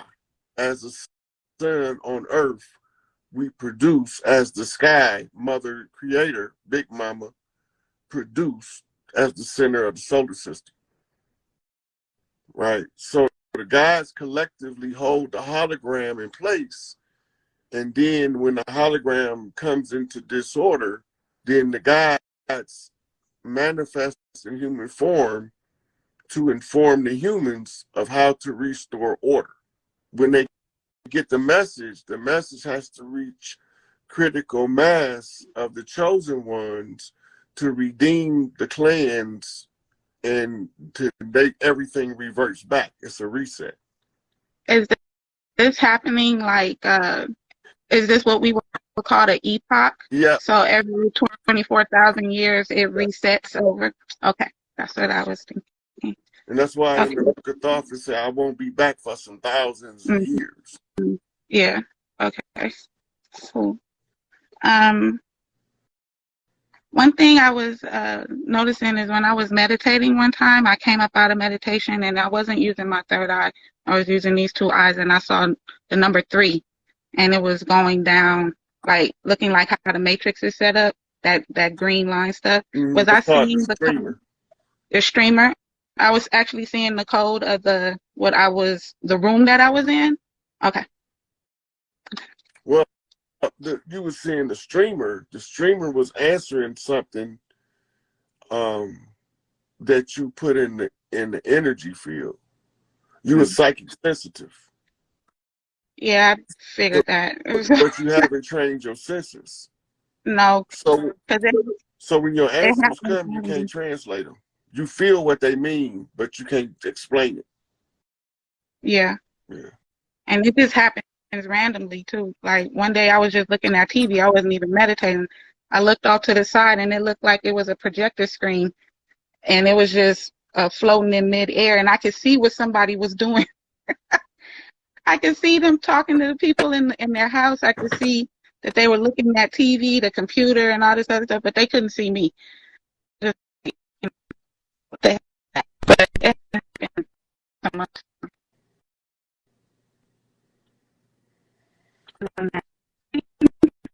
You know, Instagram, that bullshit, y'all.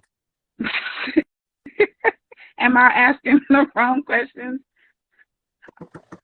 Have we fought in this war many times? This war is a long, protracted struggle, but it's only been during this 24,000-year cycle has it been hostile. Okay. Okay. Is this do we have many agendas when we come down here for like soul growth, doing shadow work, and a whole bunch of other stuff mixed up together? Yeah. Okay. So all of that is what you call your book of life. Okay. Okay. Your book of life is your DNA code, right? And by learning who you are and learning to trust and believe in yourself and love yourself, it starts revealing the blueprint in real time, and you reading it as it's happening. This is in my book of life, right? Right. Yeah. In your book of life, you have what's called fail safes. You know when they say when the student is ready, the teacher will come? Yes. Right. Well, while the student is taking the test, the teacher is quiet. Right? So if you're not stuck, there's no need to communicate with the teacher. You got to do your work. It still feels lonely though. That's because you're searching in your heart for your path.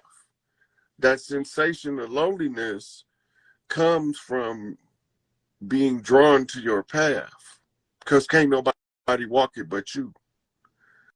So the being alone becomes the rule to develop where you want to go.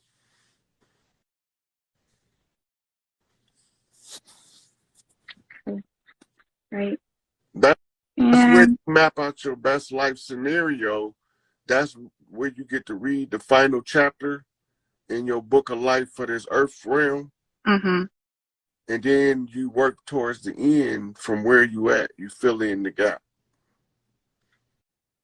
That's part of the learning to love yourself, because while you're looking for validation to relieve the loneliness externally, you can't never validate yourself to be whole, so that it'll automatically attract what you need, and the loneliness won't come into play. Okay. One more question. I've been having like this feeling, I think it's because of my natal chart. I have a more humanitarian type of vibe going on.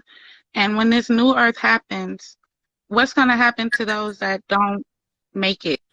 Are they going to be in like a waiting state and before they're able to incarnate back on here? But it's not going to be a 3D realm. It's going to be a 5D realm, right? It's going to still look the same. Oh. But technologically, it won't be the same. Yes. And bodies will be different. These avatars will be different as well, right? They're going to alter over time. 2060 keep coming up for me. I keep getting like completion. I don't know what that means. So just putting that out there. Thank you so much, Rod, for everything. Okay, you're welcome.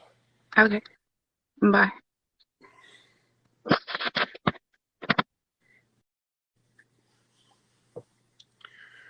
So she was talking about the self-work aspects, learning who you is. The goal is to learn how to read your book of life, and then you can follow the pattern to your best life with the least amount of resistance. But if you don't read it, you're going to bump into every obstacle till you get down the right path. So you're going to either walk the road blindly, or you're going to open up the path and walk the road and with your eyes wide open, even when they shut, because you have a plan, right? So old saying, those who fail to plan has planned to fail, because you're going to have a plan whether you develop it or not, right? So when you put all of this shit together, we get a whole nother level of understanding and growth from a spiritual perspective to aid in the overall development of the human.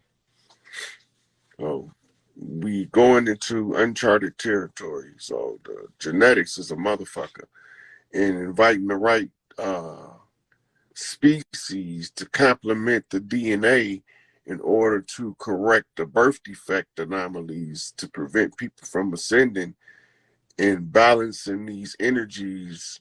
Whew, that's some testy shit. Okay, I got 5 questions.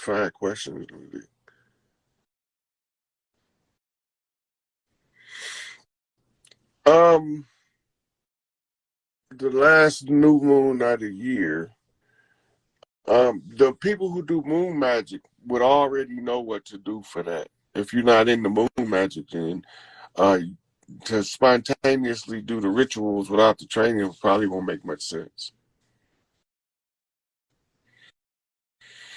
So the problem with the children that's prone to suicide is they going through transitional phases and nobody told them that the shit's supposed to get hard, so they're not prepared for it. So they drop out of class, basically, is what the suicide is. The Grand Canyon is not connected to Arizona by geography. It's connected by a stargate. There was a stargate in Arizona that came out in Cairo by the pyramid complex. We in Atlantis, Lemuria, a whole different landmass is no longer present. It's under the ice in Antarctica. Shangri-La, I'm not too versed on that one. Listen, there is no philosopher or scholar that existed in the BC period and early AD period that didn't finish their master studies up in Alexandria. That's right. Go ahead. Hey, this right here book look fire too. The ancient This is a collection of 5 or 6 books, maybe 7. Hey, go ahead, bro. You got another book you want me to pull up before we go to the next one? While we up in this? Yeah, you might as well pull up the Holy Science. Okay, the Holy Science.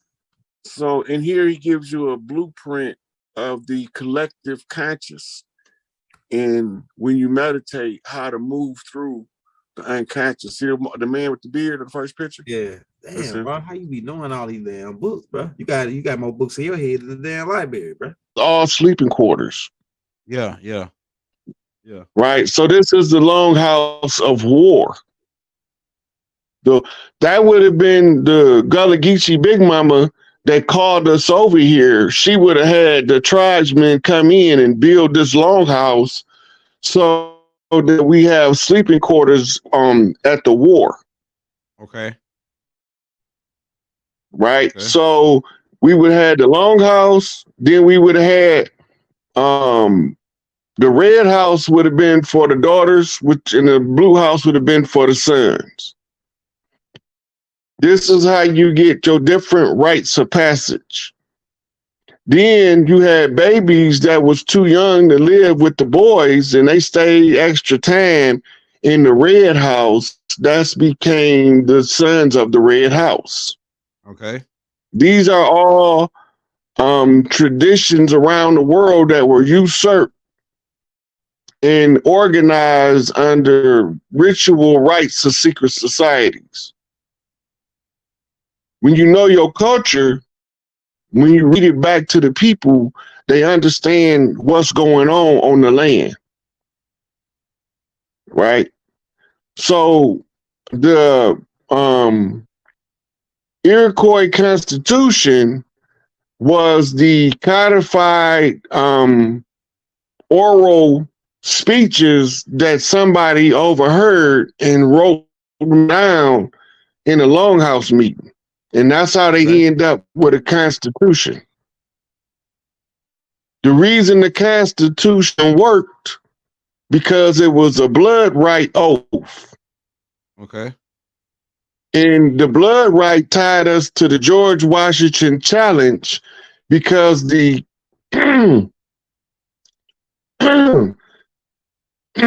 the Constitution, the original Constitution, was taken away and rewritten in the blood of a guy named Crispus Attucks. Type him in. All right, Crispus Attucks. Yep, CRISPUS ATTICKS. They spell that last name Attucks. You gotta spell his first name, his last name will pop up. PUS CRISPUS. I got you. Yeah, there you go. What? First one. That one. A Nubian brother. You see the one right there with the writing on it to tell you a little bit about him? Yep. Yeah, free black man living in Boston. Blow that up. All right, let me see. Can I blow it up for you? We can't go for that free black man junk no more, man. They hustle on. That's that hustle game. Yeah, free black man living in Boston during the time of Boston massacre. Possible descendant of the Wampanoag Indians, and yeah, we know he a descendant. I know possible. They burning their game, and the African American slaves were referred in the Martin Luther King Jr.'s 1964 speech. Died instantly from a bullet at the Boston massacre. You know that was a setup, Rod. Go ahead. Now remember, that was a setup. I told you this who blood the Constitution was written in. Instantly at a massacre. Go ahead. You hear me? This is whose blood the original. Yeah, the Constitution was written in his blood. That's why we couldn't break it. That's why it took us so long to break it, because they used the blood of the righteous to write the contract. Notice he the first person killed. Go ahead, man. They using Babylonian blood magic. Right. And they wrote the Constitution in his blood. This is what make us have to go into the conjure war, because now we locked into the contract that they call the Constitution. Type in original Constitution. That's crazy, bro. That's good stuff right here, bro. It's in the George Washington Memorial, I believe. Your mitochondrial frequency is putting more energy into your DNA, which is making your auric field expand out further than it normally would. You're moving into what you call your matriarchal position now, which is a high mother's seat. Right, so your mother instincts are sharp, keen, and you protective of the children, and these are the things that's driving your mitochondria to continuously expand this energy into the DNA. When this happens, your chakras, right? Your chakras are gotta have to be aligned. If they don't, then the harmony is in disarray. Once you start aligning the chakras, it plays a beautiful musical symphony. The songs are the spheres, which is all chakras playing in harmony together. And it's a combination of grounding, spiritual baths, and cleanses. And you got the cleanses out the way. So now you just at the spiritual baths and the grounding and the me time. You got to have your me time. Because that's where you start to reorganize all of that stuff in your me time. Okay. I appreciate the call, sis. Yes, thanks. Peace, All right, peace. thank you. Peace, All right. peace. All right, let's get to the next caller. Let's get to Miko. Miko. What's up, Miko? You got a question? Yeah. You live on stage, girl. Miko. I don't think she knows. She I can't hear you. I can't hear you. Are you on mute? I can't hear you. It's her computer. She's not on mute on my end. We can't hear you, Miko. Yeah, Miko, we can't hear you. All right, Miko, I'm going to have to let you go. Let me see if she...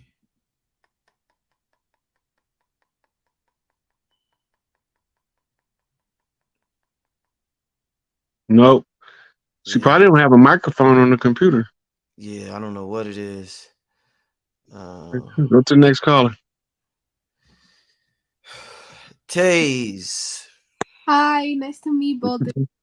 My name is how you say your name? Thais. Thais. All right. What's your question, Thais? So everyone has a very different opinion on this, but I just want to hear your take on it, Rod Hayes, because you're an extremely smart person. So I just want to hear what you have to say. So what time frame would you say like you should have like your gold, your land, and all your like stuff in order by? Because I'm like in the process of getting my stuff in order, but I want to know like I like knowing different people's perspectives, if that makes sense. You mean for your personal life path? At what age should you have all your goals accomplished or met? Or yeah.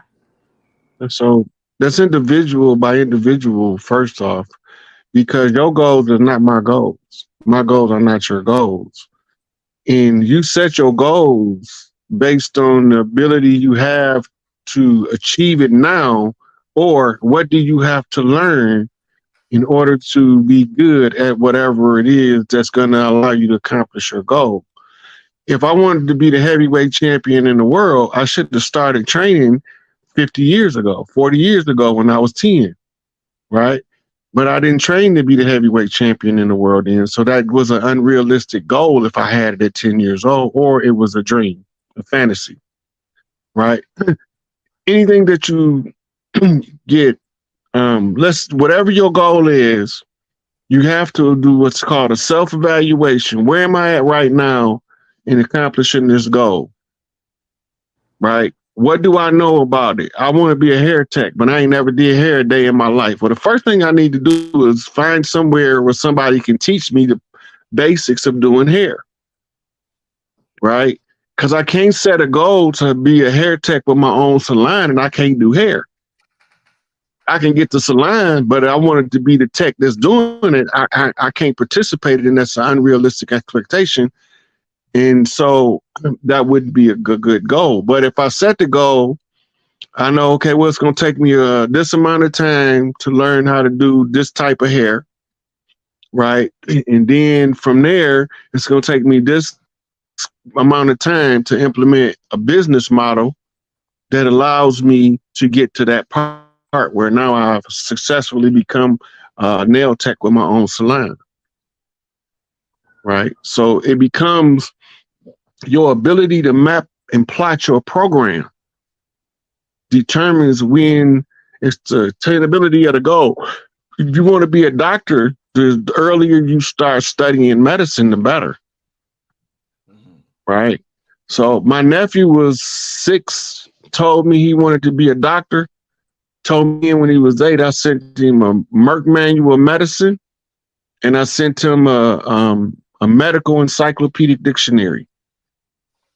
He needed to know the language, and he needed to know what they using to treat what. Then later on, I could send him something on homeopathy to start steering toward a naturopathic physician's mindset, because there's a herb for every ailment of the body.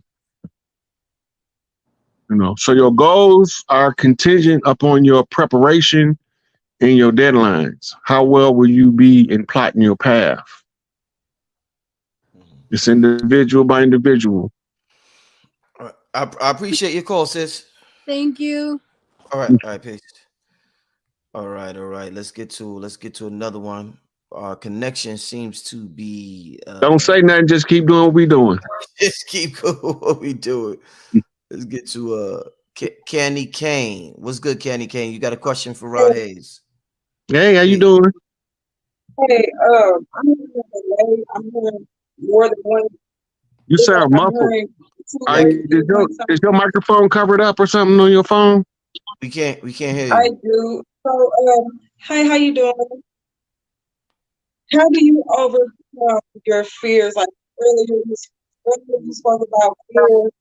Nah, yeah, can't hear you good. It's not. Can you hear me now? It's a delay.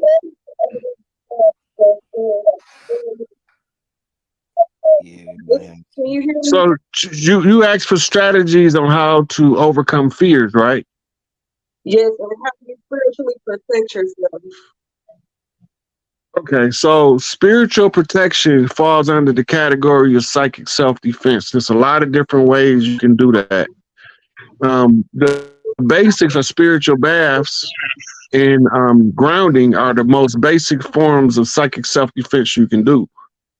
The next things that you need to learn how to do is take spiritual baths to clean your spiritual self, just like you do your physical self.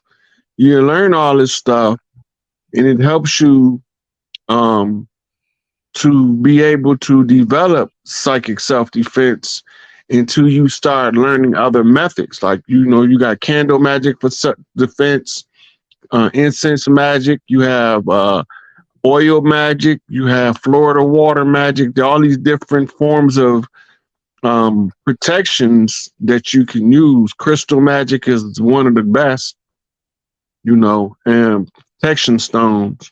So you studying things spiritually to help you protect yourself spiritually, right? So it falls under psychic self-defense. Protect the mind, protect the spirit.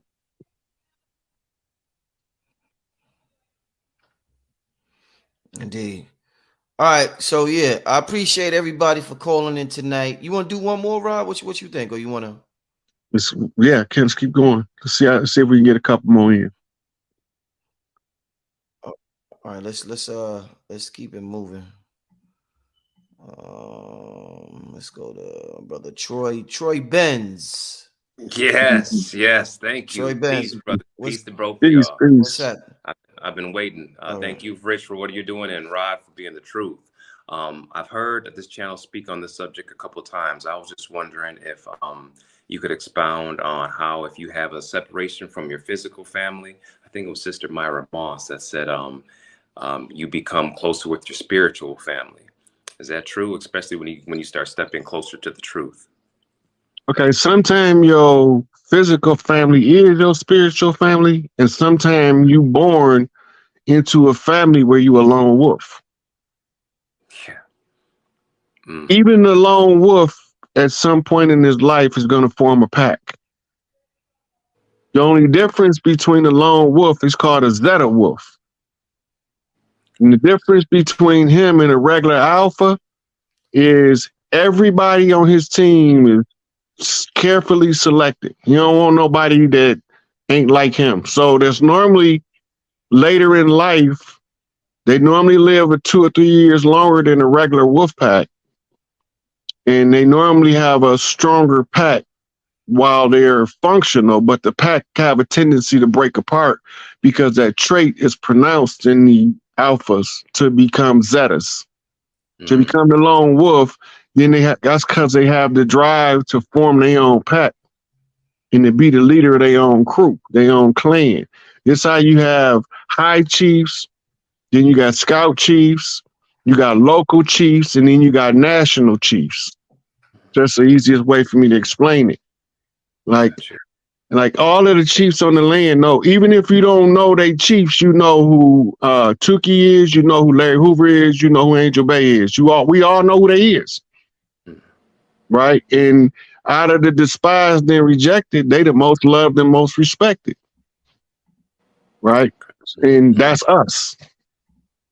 That's how we know how to find us in the darkness. Hey, Troy, I appreciate your question, my brother. Appreciate y'all. Thank you. All right, peace. All right, let's keep it moving. Let's get to Bruja, the truth. What's going on, girl? Hey, you guys, how are you? Finally, I get to talk to you. Can you guys hear me okay? Yeah, it's kind of loud, but Very I can. good. Yeah, I do apologize. 1 second. So, I was watching the forum and kind of going, well, I don't have like a lot of questions. I'm glad a lot of people's things are being fulfilled, but I actually did find one thus far. I've been very privileged to have some amazing intuition and what I thought when I was walking my Christian walk, what was prophetic skills. I mean, they still are. And the universe just has a way of delivering things. So my biggest question is, because it was presented to me in the beginning of my walk, tarot cards. And I had a young lady that talked to who also experienced a very similar thing. And she kind of had some questions and doubts based on what we were told about them and how it was delivered to us. And I have them, and I've utilized them in the proper way and always made sure to meditate and do the things that were necessary. I've never gotten negative results, but I know that reading people and doing readings is it's a gift. And so I wanted to know where tarot cards fell for us in that particular instance. Well, when I'm talking to the chiefs, only the ones that come from priest lands do I recommend oracle reading. But tarot cards was created by Tahuti to learn the language for you to remote view and scroll creation. It's just a training set. You already have the skill. You just need a tool to help you train. Bodybuilders don't carry the weights on the stage with them. They just carry the result. Right? Well, when you doing tarot readings, you just got somebody in the gym. Because sooner or later, the card's just going to be there just to be sitting on the table while you're talking. Deep. You know, that's just training wheels. The runes, the same thing. The I Ching, the cowrie shells, the entrails, those are just training wheels to look at the imprint that nature has on things and see it as a message as opposed to something to fear. And most of these things are barred from us by a barrier of fear, by demonizing and villainizing them. I just got a new deck and I'm waiting on the deck to come in the mail. I got 3 decks in 1 week. And they dropped in my lap 3 decks in 1 week, and one is probably is almost as old as me. It's almost 40.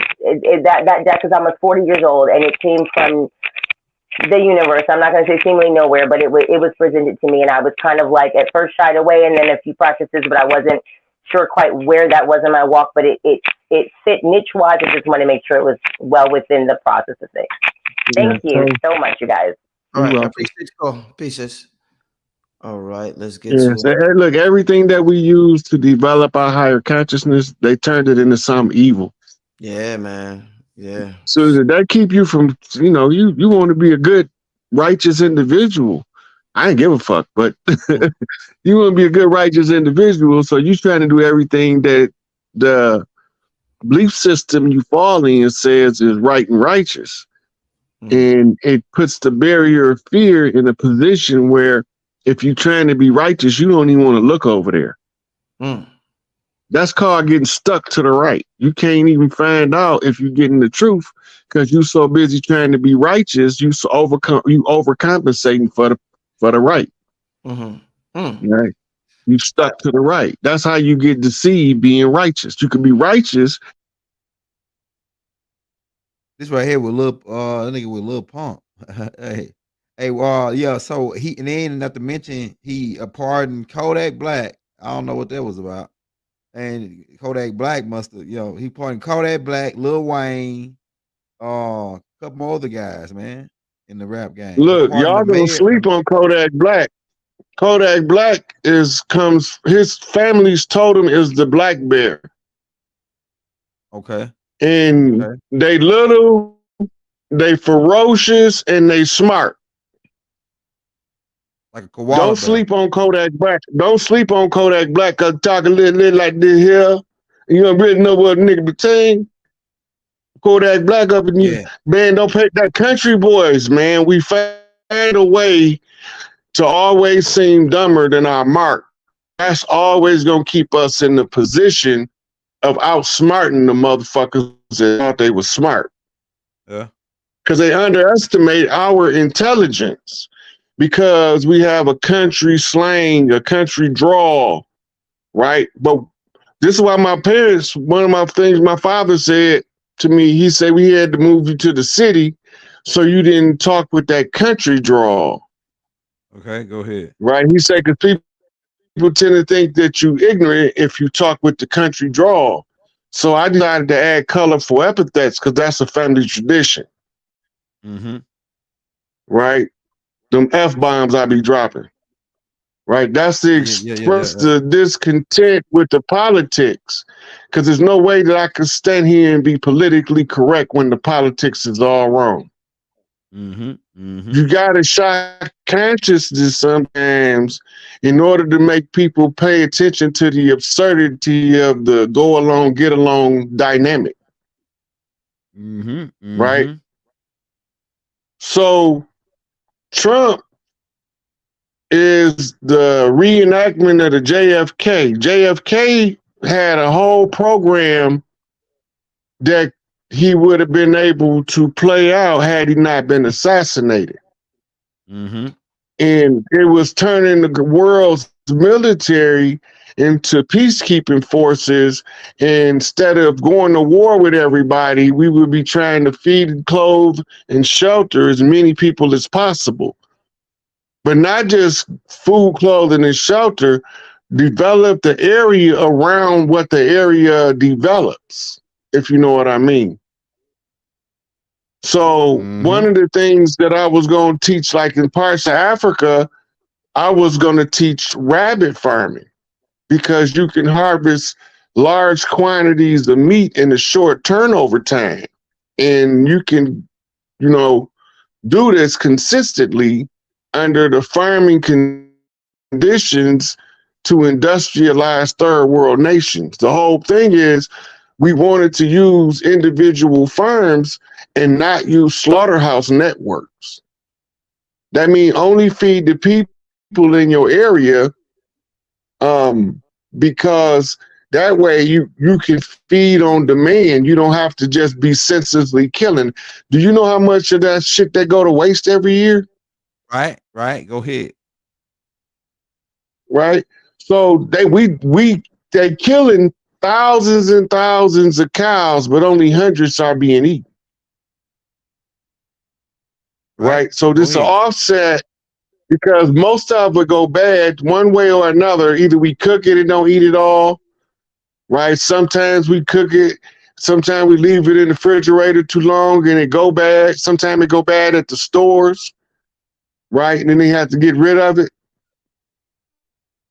Right. So all that's excessive killing that's bringing negative energy to bring the people's senses to this level of savagery is part of the Babylonian blood magic. So that's why all these slaughterhouses is being shut down.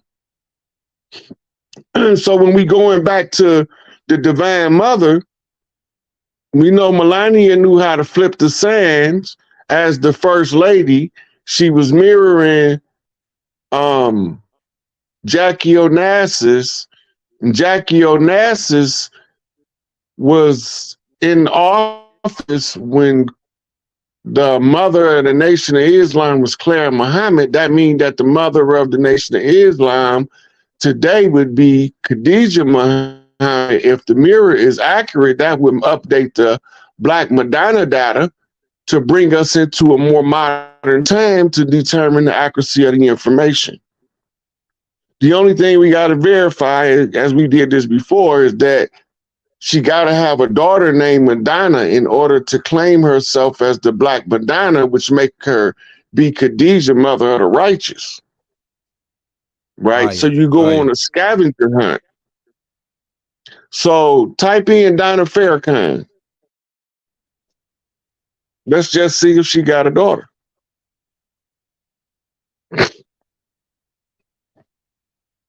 named Donna.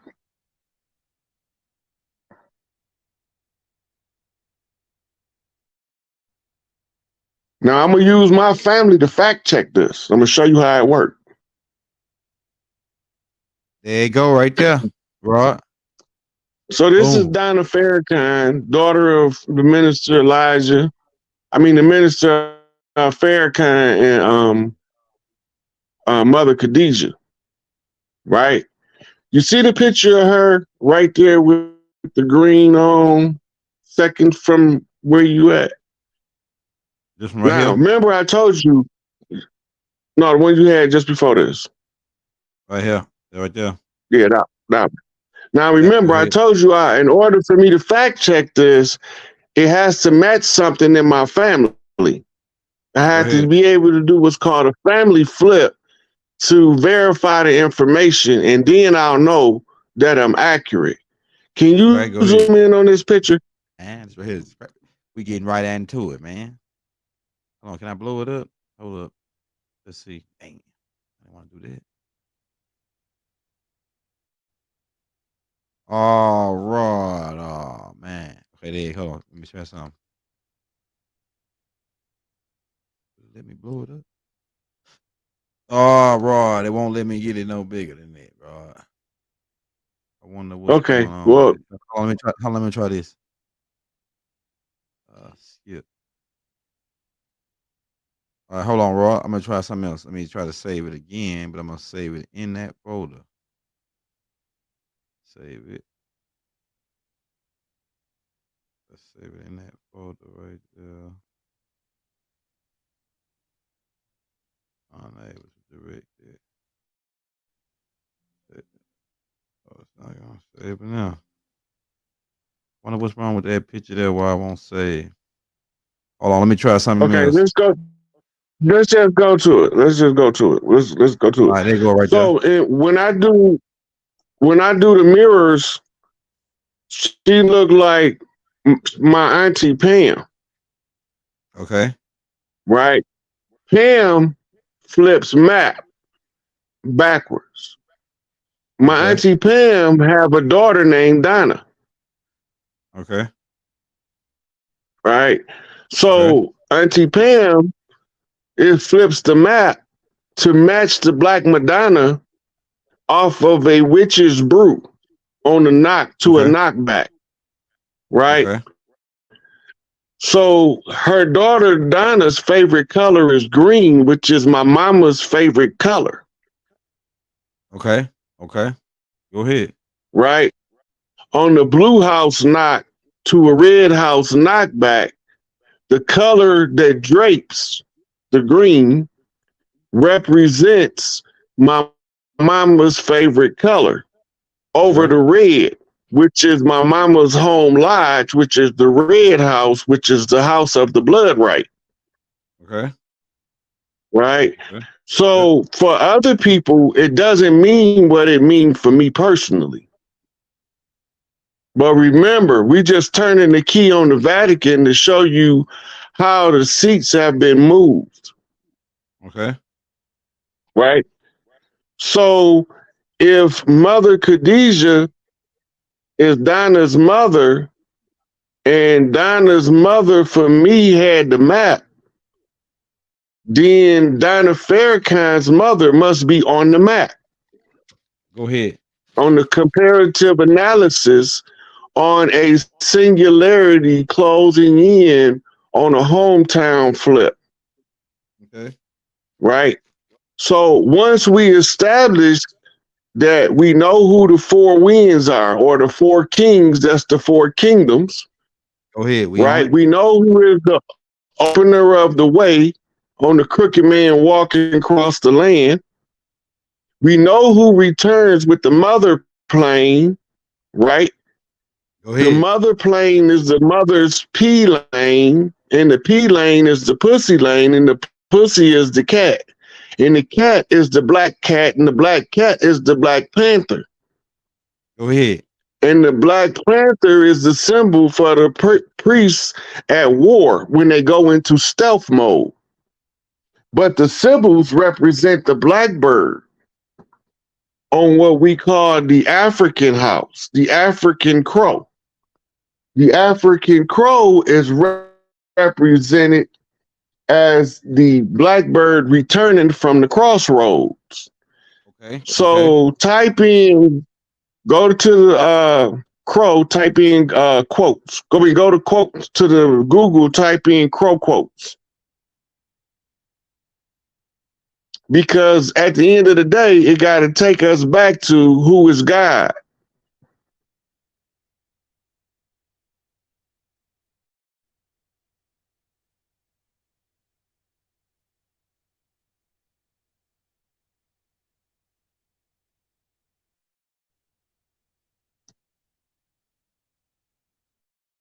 Mother behind it.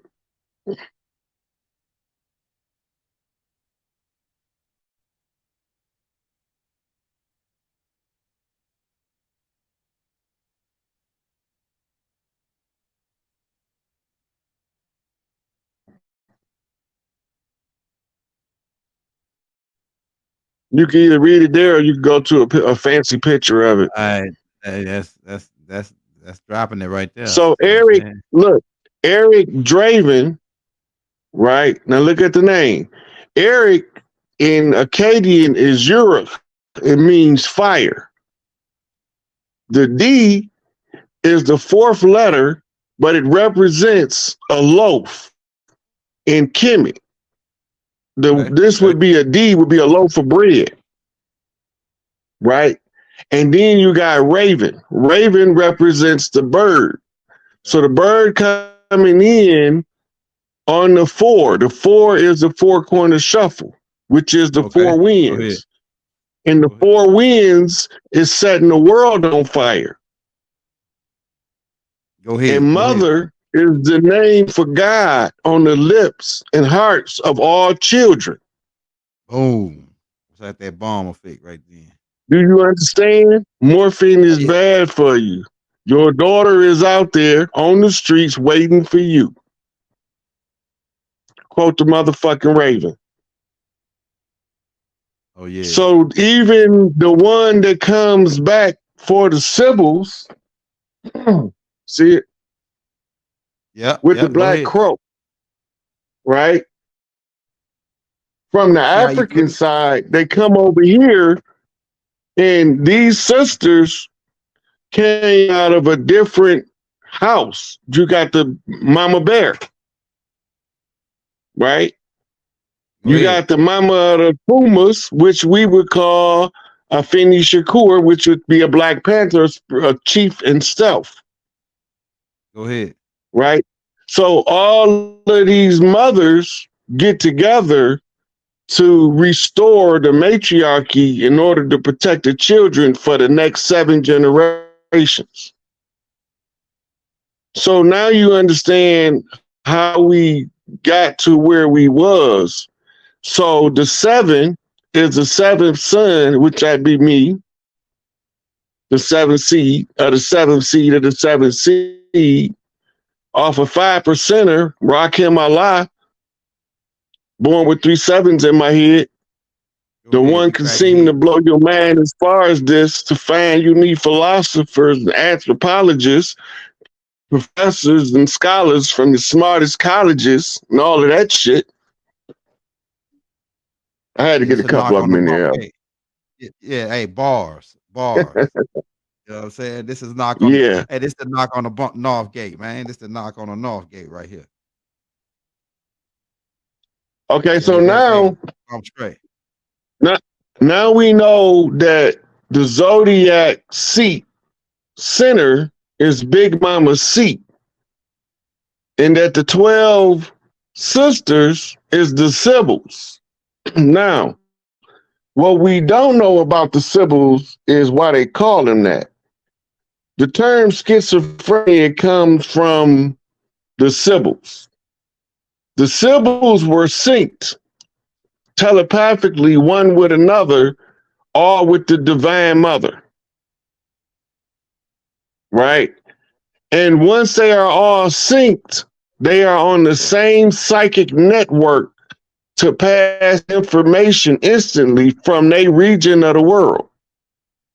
And that's what it was called too, Isis Magic. It's the magic of the sisters, what we call the birthright to the earth rights, which is the rituals of the birth priestesses, the rituals of the yoni priestesses to maintain the vaginal health of the planet, which is also female. Right?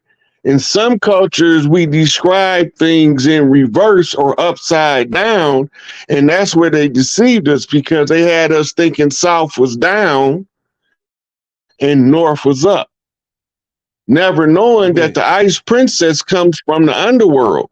And the underworld is the land of ice, and the land of ice is called the Northland. Right?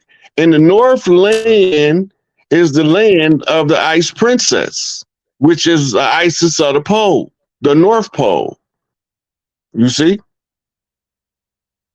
And these are the 8 points that makes up the house of Isis, meaning the 8 points of study.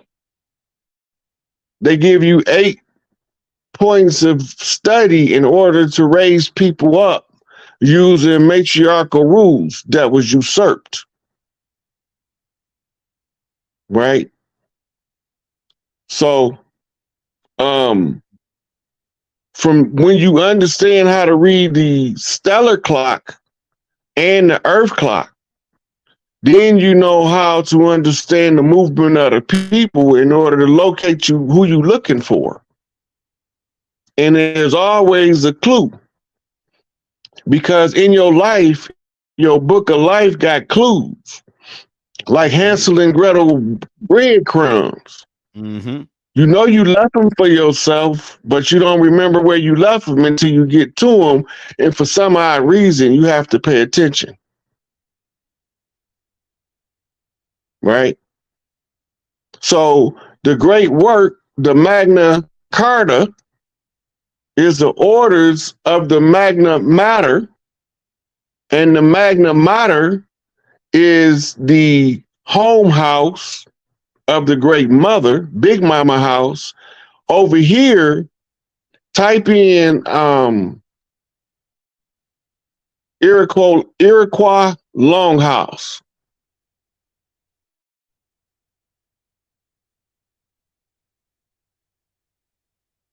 Over here, Big Mama's house was called the Longhouse, or the Big Mama's house, and it was the biggest house on the property. Commonly became known as the Longhouse under the transitional tribes forming up the Iroquois. Most of these names, like Iroquois, is not a native name. That's French. Right. We weren't French until the Blackamoors brought French over as a language. Right? And the Longhouse was Big Mama's house. Right? Let's look and see if we can see what the inside look like, Elder.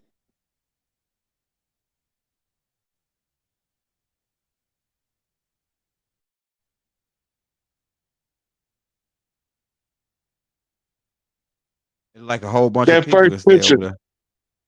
Click that first picture right there. Yeah. So in our culture, when we used to have family gatherings, you had a men's quarters and a women's quarters.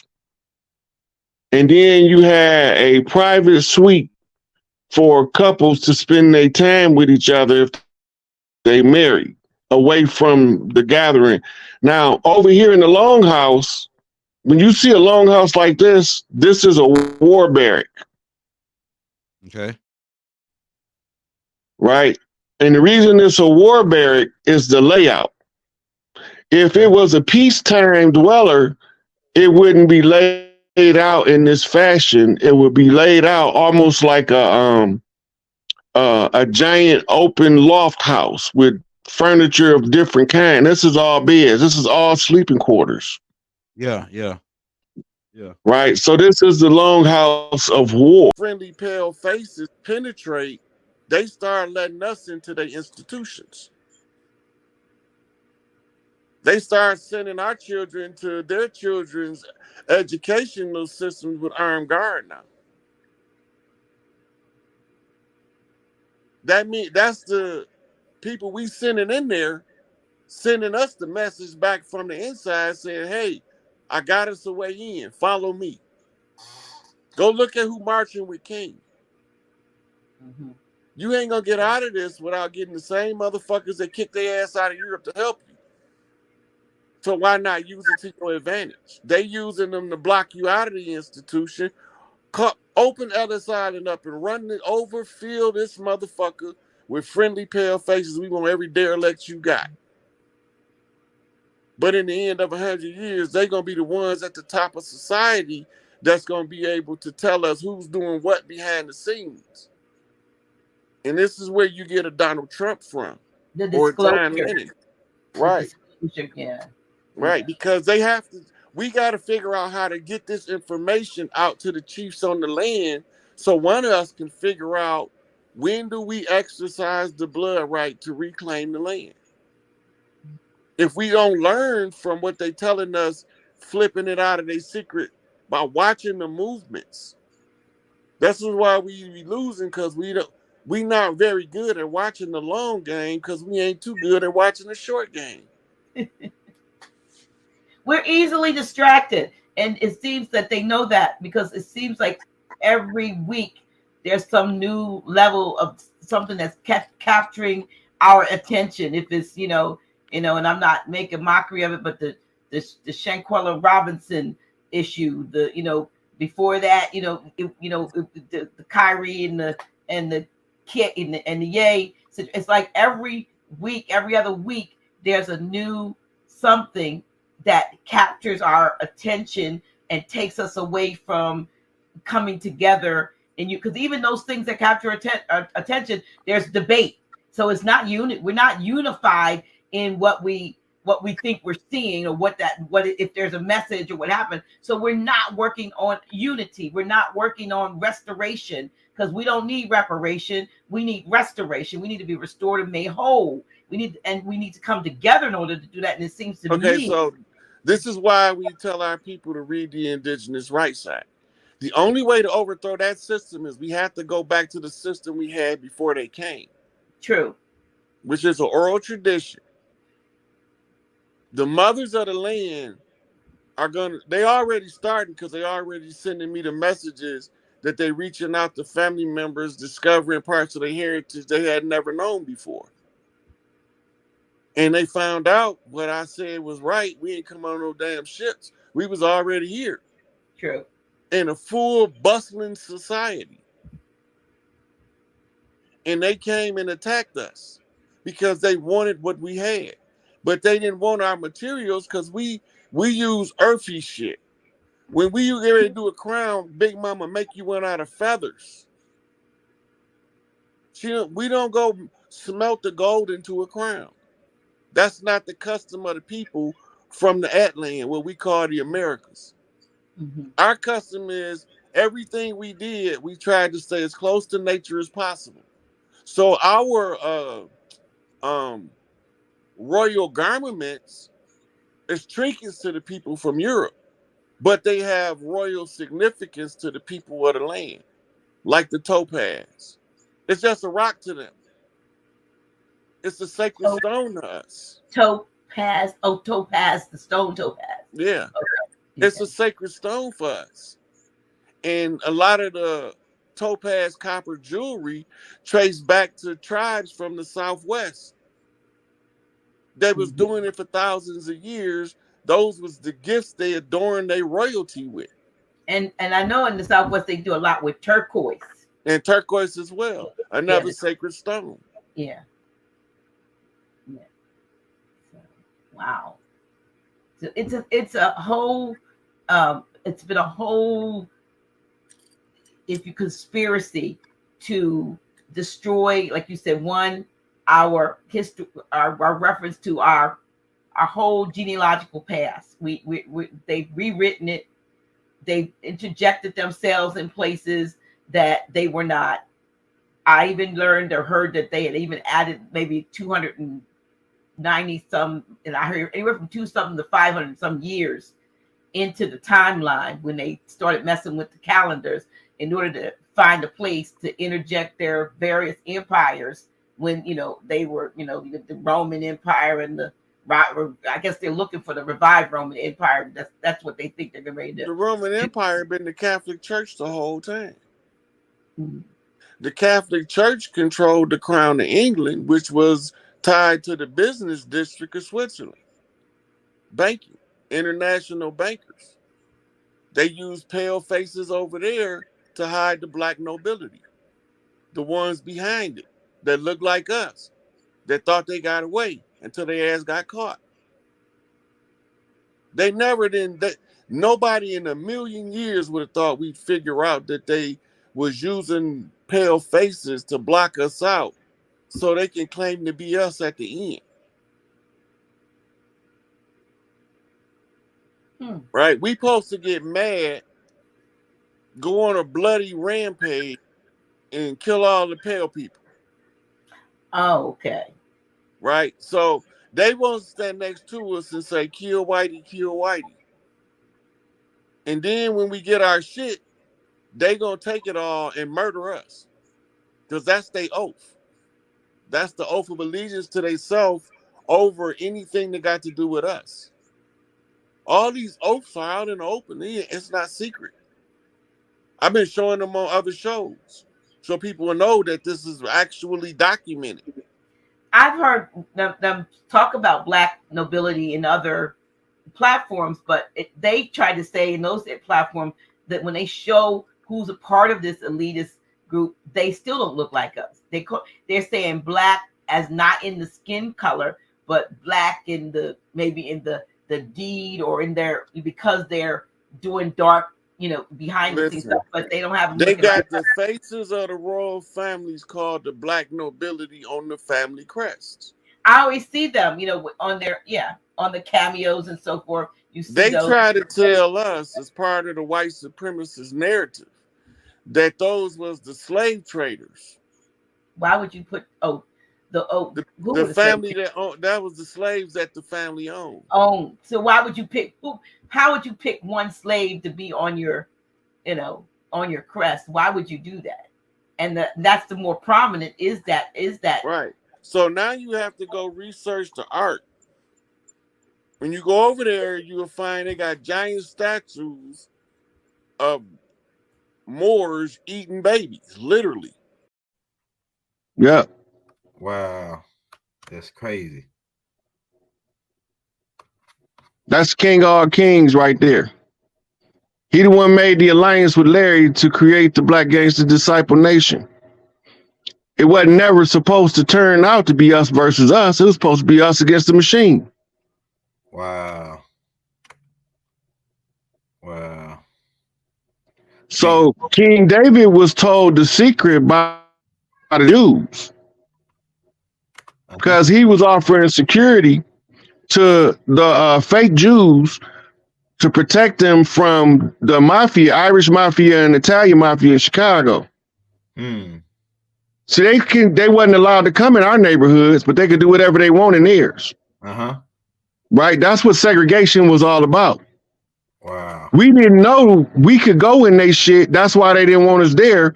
They wasn't allowed to come in our shit without our permission. We fought for integration, which ended up making us have to. Now the system say you can go wherever you want to go, disregard who you want to disregard, disrespect who you want to disrespect, and we gonna bag you up on that fuckery. Wow. Wow. That's crazy. Right? So what's going on right now? These is the ones who we sending in to get our shit back. Okay. Now, remember, go back to the Salem witch hunts, and it was a big mama teach the little pale girls yoni magic. Right? So, go to that ballroom dancing. See that? Yep. So the dancing instructions is the same. All that shit came from us. We invented ballroom, square dance, bop. All that shit come from us. Foxtrot. All them is, and all of these dances you see being done on the land is what you call ritual maintenance. Preserve the rituals in the common culture, so that the people from the original of oldest of times will always recognize the culture because they created it. The salsa, all that. Yep. Cha-cha. So somebody said that they confused because the children of these people was already on reservations. You got to go back and recheck the story. They came over and was taught, but the adults that came with them, they didn't have to be taught. The children had to be taught. All you have to teach the adults is you have to go rehearse how to tell stories until they learn how to tell the story. With the children is the ones who can embody the information that you download into them. That's why you don't see a lot of adults around those children at those schools. Go back to the picture, Elder. I got you. Find me an adult. And one of them pictures. Now, you know when we went to school, got our class pictures. It was our teacher was always in the picture. Who is the adult? They ain't teaching the adult because it's of the black. It's gonna show native adult nigga. That's what they gonna want to tell you. You know that? Most of these were taught by women. Women was teaching the dance classes.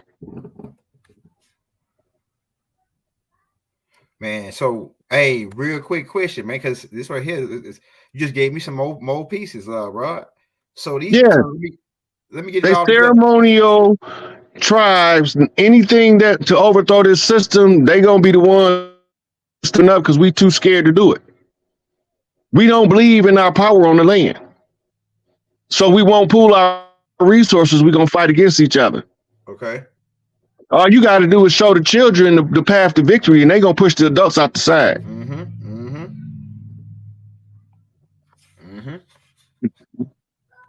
So let's go on to some questions, Elder. If you got some questions you wanted to go over. Oh yeah, I got you. So let me put this together. So they had to. This whole plan was to switch these people out with us, and they taught them how to be us. That's crazy. No. Okay, so the slightest miss in the vision is this. Okay. They were going to replace us with them. Go ahead. But they was going to come over and they was going to be the indigenous people, but they was going to act like the white man. Yeah. So we the ones who's training them. Because we know that if we don't train them to imitate us, that we won't never be able to send nobody in to get our shit because our people not going to trust themselves. Wow. Right. And most of the leadership is just ceremonial leaders anyway. They're not even real leaders because they ain't most loved, most respected by nobody. Wow. So hey, the first question I have for you, Rod, this right here, you just dropped a nuke on us right there. That's a nuke right there, man. You know, this right here piece right here, this is nail in the coffin right here, man. Big Mama said, leave no stone unturned. Oh yeah, you just turned over a big ass stone right there. You just made a big ass connection right there for me.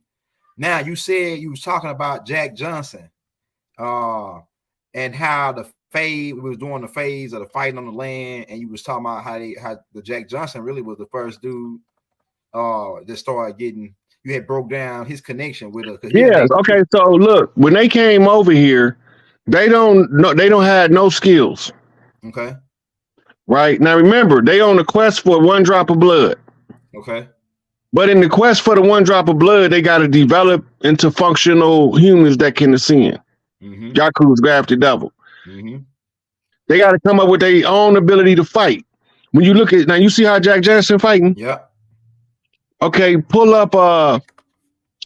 Type in the Great White Hope versus Jack Johnson and watch how the white boy standing. Yeah, I got that picture right here, already up in there. Cause I heard you say something about the Great White Hope. It should be right up in here. Is it up in there? Right here. I think this is right here. Right here. Yeah, he's standing like he holding it.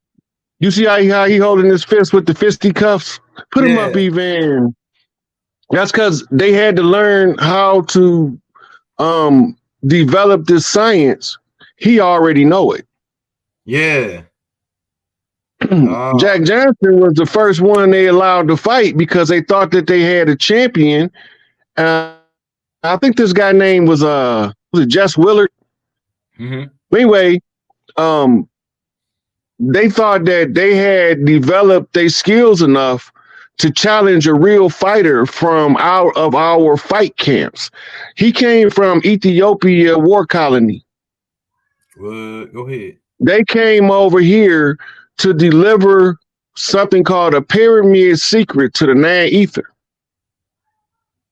They had to deliver that over here. He was what you call the child of a priest. So they taught him the boxing secrets. That's why Jack Johnson was excelling everybody. Right? And but his father or his caretaker or whoever brought him over here used him for the cover story. Because we got the Nan Ether, the Ether Utopia connection through the Holy Pibby and through the sacred parchment scroll of Black supremacy around the time he arrived. And that's Ethiopian doctrine. And that's going to tie us back to Haile Selassie. Now, the only thing we got to do is verify that Haile Selassie is not from bloodline of Israel. Because if we can prove that, then we can capture Nan Ether for the Earthborn. That's science for saying that we can take the science and we can use it and apply it. Okay, so now we're talking root black science. Okay. The science of the black dot, Dr. Richard King. The science of melanin, Dr. Carol Byrne. Right? We're talking about social development of the mind of the children. Right? We got Haki Matabuti. We got Nathan, John, and Julia Hare. When we got Dr. Amos Wilson, Master of Masters in the psychological development of our children and understanding the problem. Once you understand the problem, you can get a solution. Dr. Neely Fuller, the United Independent Compensatory Code System for breaking the chains of white supremacy, is a direct affront to the 9 areas of people activity. Economics, education, entertainment, labor, law, politics, religion, sex, and war. And when you lay it all out, you understand that what we up against, we got to have a dog in every fight or we can't win. Right? So why did Clarence 13X leave the Nation of Islam? What was the conflict? That's a good question. Go ahead. Elijah sent him out, but it came out as a conflict because the chief never got to tell you really what to do. Once you understand the assignment, you do your part. Okay. Just do your part. You don't got to do everything because everybody got a part and we're going to work as a team. That's the critical part of warfare. That's right. Right? Once we realize what's going on, whatever they tell us to do, we just don't do that shit. Okay. Right? And whatever they tell us not to do, we might try to do that shit if it doesn't make sense why we shouldn't do it. That's called testing the system to see where it's strong and where it's weak. The general gonna read the moves, right? So when he come with the Nan Ether, Garvey bring it over for the Prince Hall Freemasons to set the Masons free. Right? That's why the UNIA is up, you mighty people, do what you will. We just brought you the science of the Nan Ether. With the science of the Nan Ether, you can unlock the highest consciousness, which is the Nan Ether gas forces of the ancestors that dwell in the soils of the earth. So we talking Mississippi red clay dirt. Look at my skin, Mississippi red clay dirt, right? Versus the pitch black dirt of the Nile. That's 2 different dirts. Okay. Right? So when they developing and they learning their skills, they have to learn in steps until they can master the muscle movement. And sometimes it takes generations. Right? And just when they think Tommy Gunn was ready, Ray Mercer was mercilessly knocking his head into the ground. They thought they had another one. Yeah, right. The same with Jerry Cooney and Larry Holmes. They keep playing the same repeat. They finally got one. The Fury of Tyson came out as Tyson Fury. Right? And Deontay Wilder is relying on the one hitter quitter. They cheat. You can't rely on the one hitter quitter. Go ahead. Because if you only rely on the one punch man, then if you miss, you lost. Yeah. Right. So all these things is just putting together what we've been looking at culturally play out in the mainstream. Right. See, he don't hold his hands like those other fighters back then. That's how they used to hold their hands. Like this, like Jack Johnson holding. He fight like orthodox. Well, yeah, I guess that'll be orthodox. Like he right. Yep. So like orthodox is like one of the oldest, because most people right-handed. It's only like left-handed is like rare. So the Israelis the first one to develop a functional martial art. If you go to Google and type in Krav Maga, this was developed by the Israeli Secret Service to try to combat other forms. It's spelled with a K. K-A-V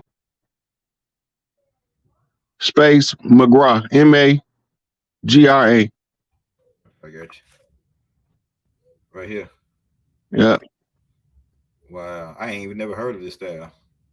Yeah, so they take this in. This goes to the combat sports. Because you gotta have these, you gotta develop them so they can ascend. You can't leave nobody behind. Mama said you can't throw nobody away like trash.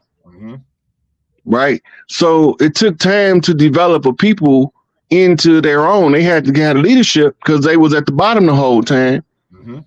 Right? Because they came over as somebody else's servant.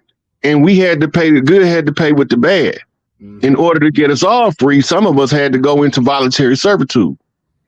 That's crazy. In other words, we had to make a plea agreement. That's what Big Mother Bear said, that some people went into slavery for us. Yeah, that's what she's talking about. Yeah. It's the war. It's the war for the psyche, the mind of the people. As long as they don't believe who they is, they can't never they can't never redeem themselves. Everybody responsible for their own self first before you're responsible for the person next to you. Right? And once you understand that concept, you do the self-work in order to make you better protection to the people next to you. This is OGT Rogers. Yeah, that's what I was going to ask you about. The Peace Stones, were they Bloods originally, or did they turn into Bloods when they got... The Bloods formed before the Peace Stones knew that the Red House needed structure. He was sent by Angel Bay to go out to LA and help with the Red House in California. So this is how behind the scenes, these are the OGs that's building in the structure. All the tribes had to be in the position that if the structure is activated, everybody is supposed to know what their role is. Just by their structure. And the way theirs is it's an OG call. Yeah, that's right. If it ain't an OG call, then we ain't finna move on that. Right? Now if it's a triple OG call, now we listening. Yeah, triple OG call.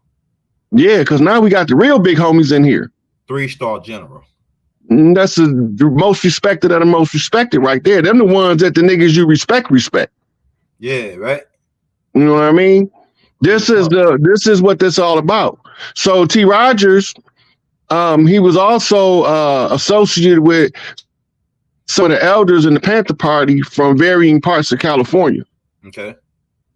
Right. And so he took the structure given to him by Angel Bay, but it got to be the structure that fit the tribe that they came from. So when Chucky created the Crips, the default was the Bloods was going to have to form. Right. That's the default. That's so that just like the motherland got an army, the fatherland got an army. This Chief Malik Angel Bay, notice he got on Vice Lord colors. Black over gold. Right? That means he's concealed by the orders of Big Mama. Right? But he holding on to his grip on his post. You see? right over left. Yeah, I see it. Right?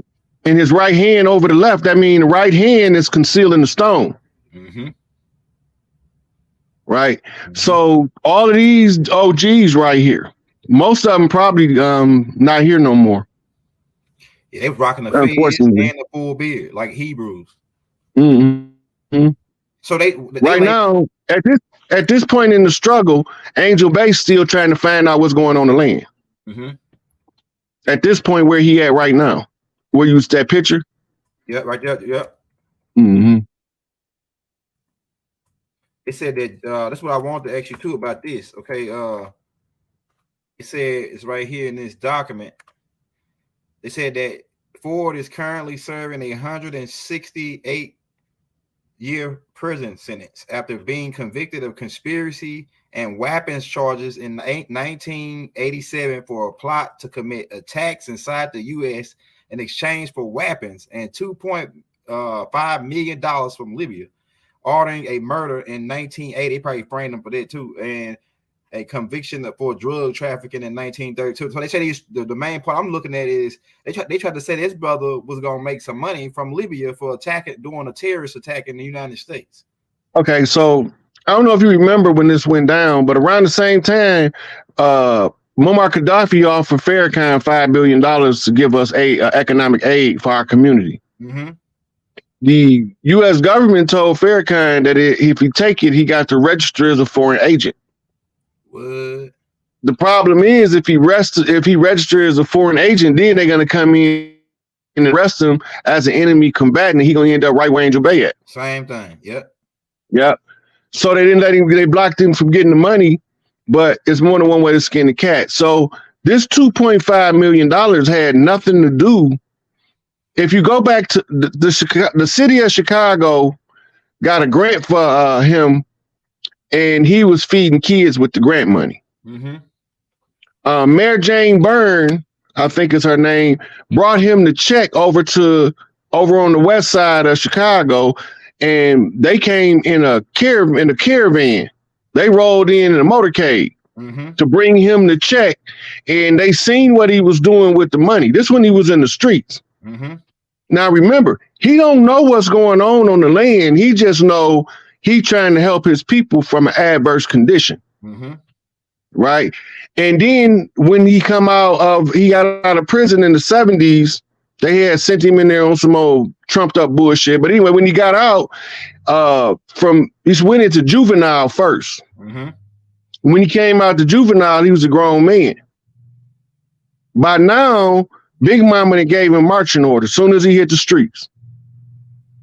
His job, he is the highest authority of law on the land enforcement.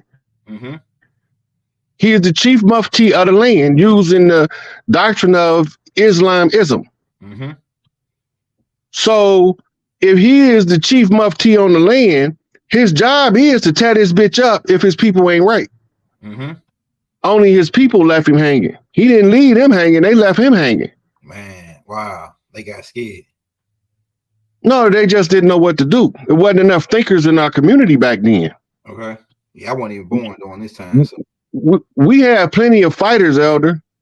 Yeah. But we didn't have a lot of thinkers. This is why the structure of the Nation of Islam, the structure for the Black Panthers became critical to teaching structure to the rest of the clans on the land. Mm-hmm.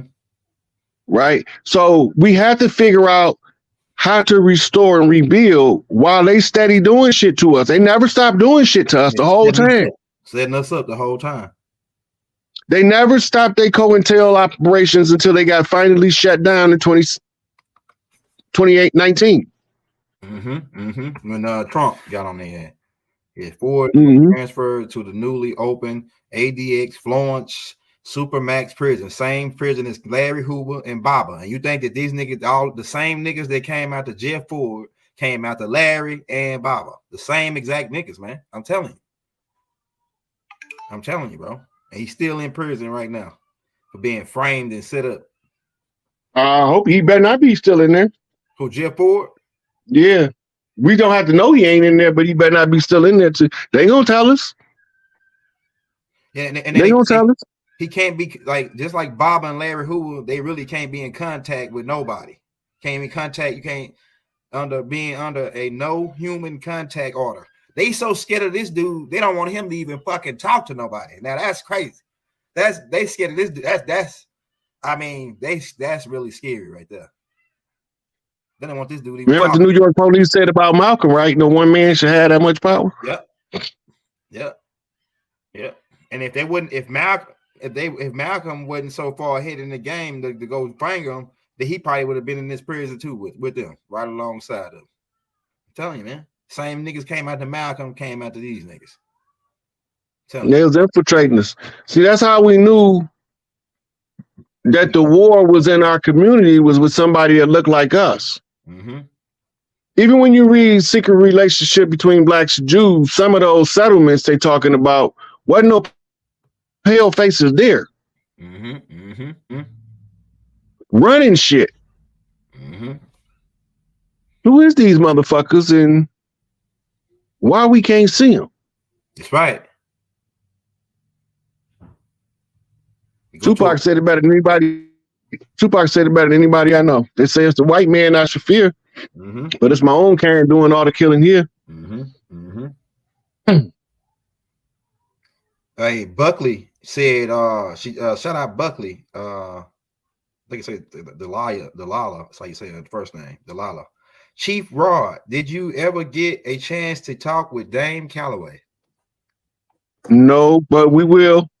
He doing his work. I'm doing my work. I'm watching him. He probably watching me, but we know what we're doing. Oh yeah, it's working. It's coming all together, baby.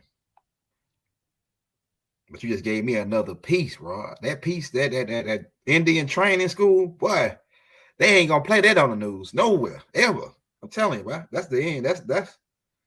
Ooh, they scared when you put that piece out. I'm telling you. They was hoping we never figured that piece out right there, bro. I'm telling you. Man, I told you they can't trick me. That piece right there. I know my people, man. I know my people. I know why we will and won't move on certain shit. That shit right there and like now, because I got into an argument with some $5 Indians and I was telling them, some of y'all mixed with Asian. I'm looking at them. They look Asian looking. And I'm saying y'all mixed with Asian. And then they came to the reality eventually. But well, a lot of the Shoshonis, so you got the last name Shaw. That's short for Shoshone. Right? And Shawnee. Those two tribes became the popular name Shaw. Too short. Old Mississippian off the Shoshone bloodline. So they marry Asians, a lot of Asians in their family as railroad workers. Right. So we got to know where everybody went. It's a trail. You just passed Angel Bay. Yeah, Angel Bay.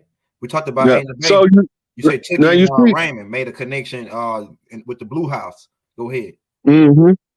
So this right here is a monumental feat in our community that two brothers put their egos aside and say, me and you, dog, we're gonna join and unite and figure this shit out together. Wasn't no damn gang. We wasn't no gang. They turned us into gangs. We were tribal warriors. A gang is a tribe. Yeah, right. That's right. But they made a negative connotation of gang. Criminal. They put criminal with the word. Right, by putting it in the news and spinning it with every foul deed that went on. Propaganda. We caught them back in '91 during the so-called Rodney King riots. In the peace treaty, the police dressing up like gangbangers to start wars. Wow.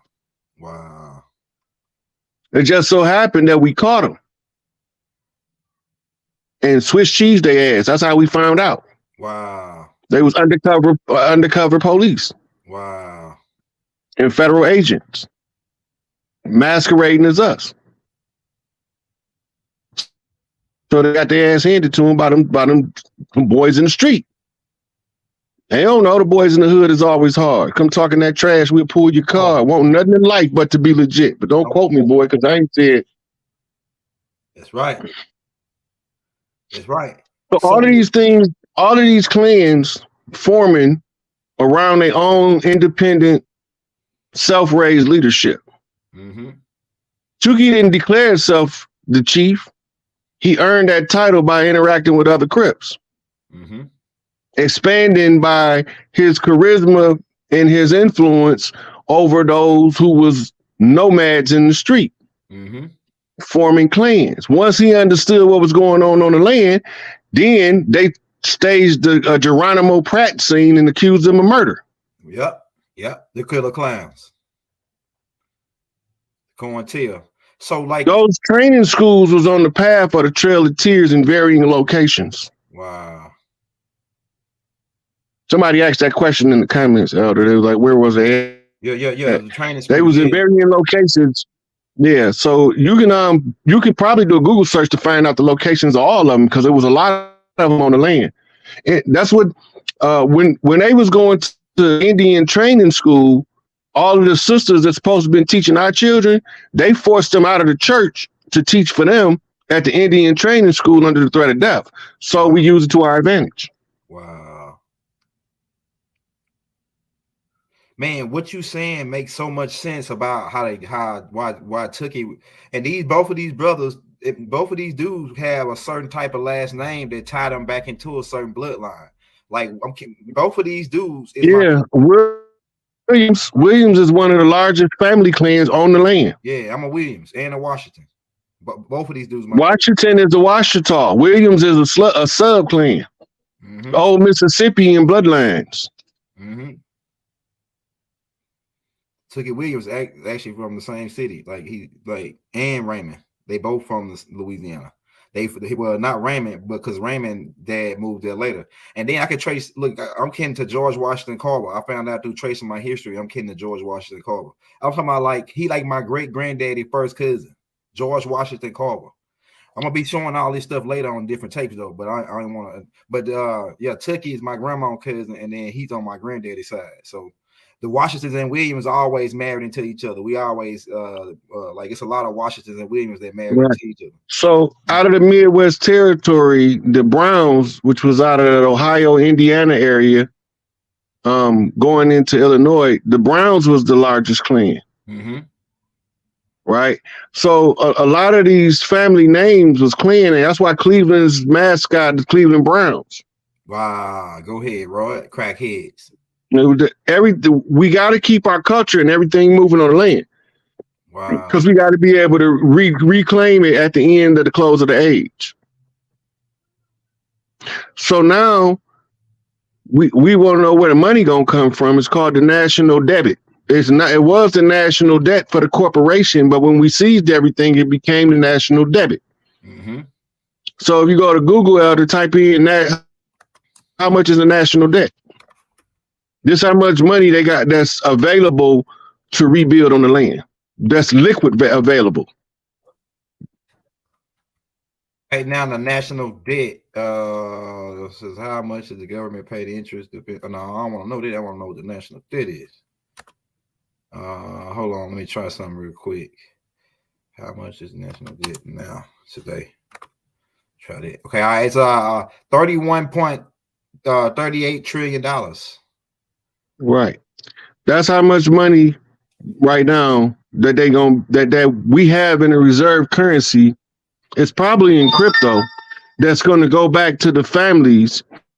We're going to use the Small Business Administration to teach family banking setup so families can reclaim what was rightfully theirs to begin with. That's good stuff. That's good stuff. So what do Trump play a part being that in 20, I don't even think he's going to make it, man, because I think they preparing for some. I got a lot of videos from people. I'm going to be talking about that later from these Humvees. One dude said he opened up the back of a trailer on a Walmart parking lot and had a whole bunch of those robots in the back. And they had these Humvees out there. They moving all these Humvees to Walmarts. So maybe they know that we gonna, because that's involved with FEMA, right? So maybe they know that they finna have to get up out of here. It's over, and they gonna just leave us hanging. The banks and everything just gonna shut down. We gonna be they gonna send us into hysteria if we don't know if we don't prepare for this. If we don't prepare for them to cut us off and leave us on our own. You know what I'm saying? With the money and all that. We don't need the money, but people gonna panic and it's gonna cause chaos for a little while until people calm down and realize we don't need money. We could just trade. Like you got corn, I got rice. Let's trade. But niggas, that's the barter system. Yeah. But see, the currency system, if it ain't anything that's not corrupt, it'll work. If you get the corrupt hands, the dirty hands out of the pot, then it'll run functional. Mm-hmm. I don't know what financial system we gonna be on when it's done, but I know whatever it is, it's gonna be better than debt-based reserve currency, because that's what we under. Yeah, debt-based reserve currency. Wow. Monopoly money. Yep, pretty much fiat. Yep. Yeah. But I tell you, every time Rod come on, this nigga drop some shit on some. That's why Nick, you could have dropped the mic on that Indian school piece. You could have dropped the mic and walk off stage after that. That was a wrap right there. I'm telling you, man. You could have just dropped the mic while that shit right there. I'm gonna do what I'm gonna do with that. Oh man, you don't even know, man, what you just did with that. Oh man. Yeah, I told you that, but you probably don't remember, but one of our earlier joints together, we went over that information, where they came from. Yeah, you did. And the $5. The only thing is, I didn't show you where they was trained to pretend to be us at. Mm-hmm. But that man, because I was wondering, I was thinking they was they was some of these people were our children. Some of them wasn't even our children. They just were trained to act like us. Wow, that's crazy. That's devastating. It's devastating. At the same time, it's good information. It's like a whole bunch of shit just going on in my mind just off of knowing that one piece. That these motherfuckers went to, but you said, we actually trained them to preserve our shit. Yeah, Nova Ali said. He said, pull up Nova Ali quote, the one with the red circle around it. Okay, let's see. In the oral statements and prophecy, he said he was gonna make the. It's in the folder. Oh yeah, you showed it to me, right? Mm-hmm. Okay, all right, yeah, the one with the red circle on it. Let me go to that. It's down here. There you go. Right here, this one right here. Mm-mm. Okay, it's not that one. It says the only thing that the word would surprise me if it's a more would do right. God damn, no, Ali going hard on the most. You see that red circle at the top? Right here. Yeah, that's it. See, this is good. When they be telling me I don't know what I'm talking about, I go pull something like this up. Number 45, that's the big gun. This is done by when you view the colors, you say, how do they make me feel? Because when you understand how the colors make you feel, as your cortex broadens, you will see people just outside of your field of vision, and you be like, where the fuck that motherfucker come from? And when you look direct, you know they there, but you can't really see them. Yeah, that's the elders. But you will be able to perceive them when you tie your visual cortex to your emotion, because you can sense when somebody's close to you. Okay. Right? That's the same faculty you're developing when you study in Tantra. Mm-hmm. Mm-hmm. The Qigong is teaching you how to work with energy, but more importantly, it's teaching you how to read the energy. In Qigong, you can't do Qigong healing if you can't sense the energy field in detail of the other person. All of these is our ancient sciences. That's all of that stuff that they talk about in India. India got one of the most expansive historical medical treatises on earth herbs. But we act like it's all folklore. It's just some made up shit they said to try to sound deep, like these Moors be doing. You always coming at the Moors, Rod. Only the dirty ones. I got mad love for the righteous Moors. Indeed. I could sit here and name righteous Moors for 5 hours straight without ever repeating the same one. It's deep. That's how many righteous Moors I know. Dirty Moors, I don't know that many.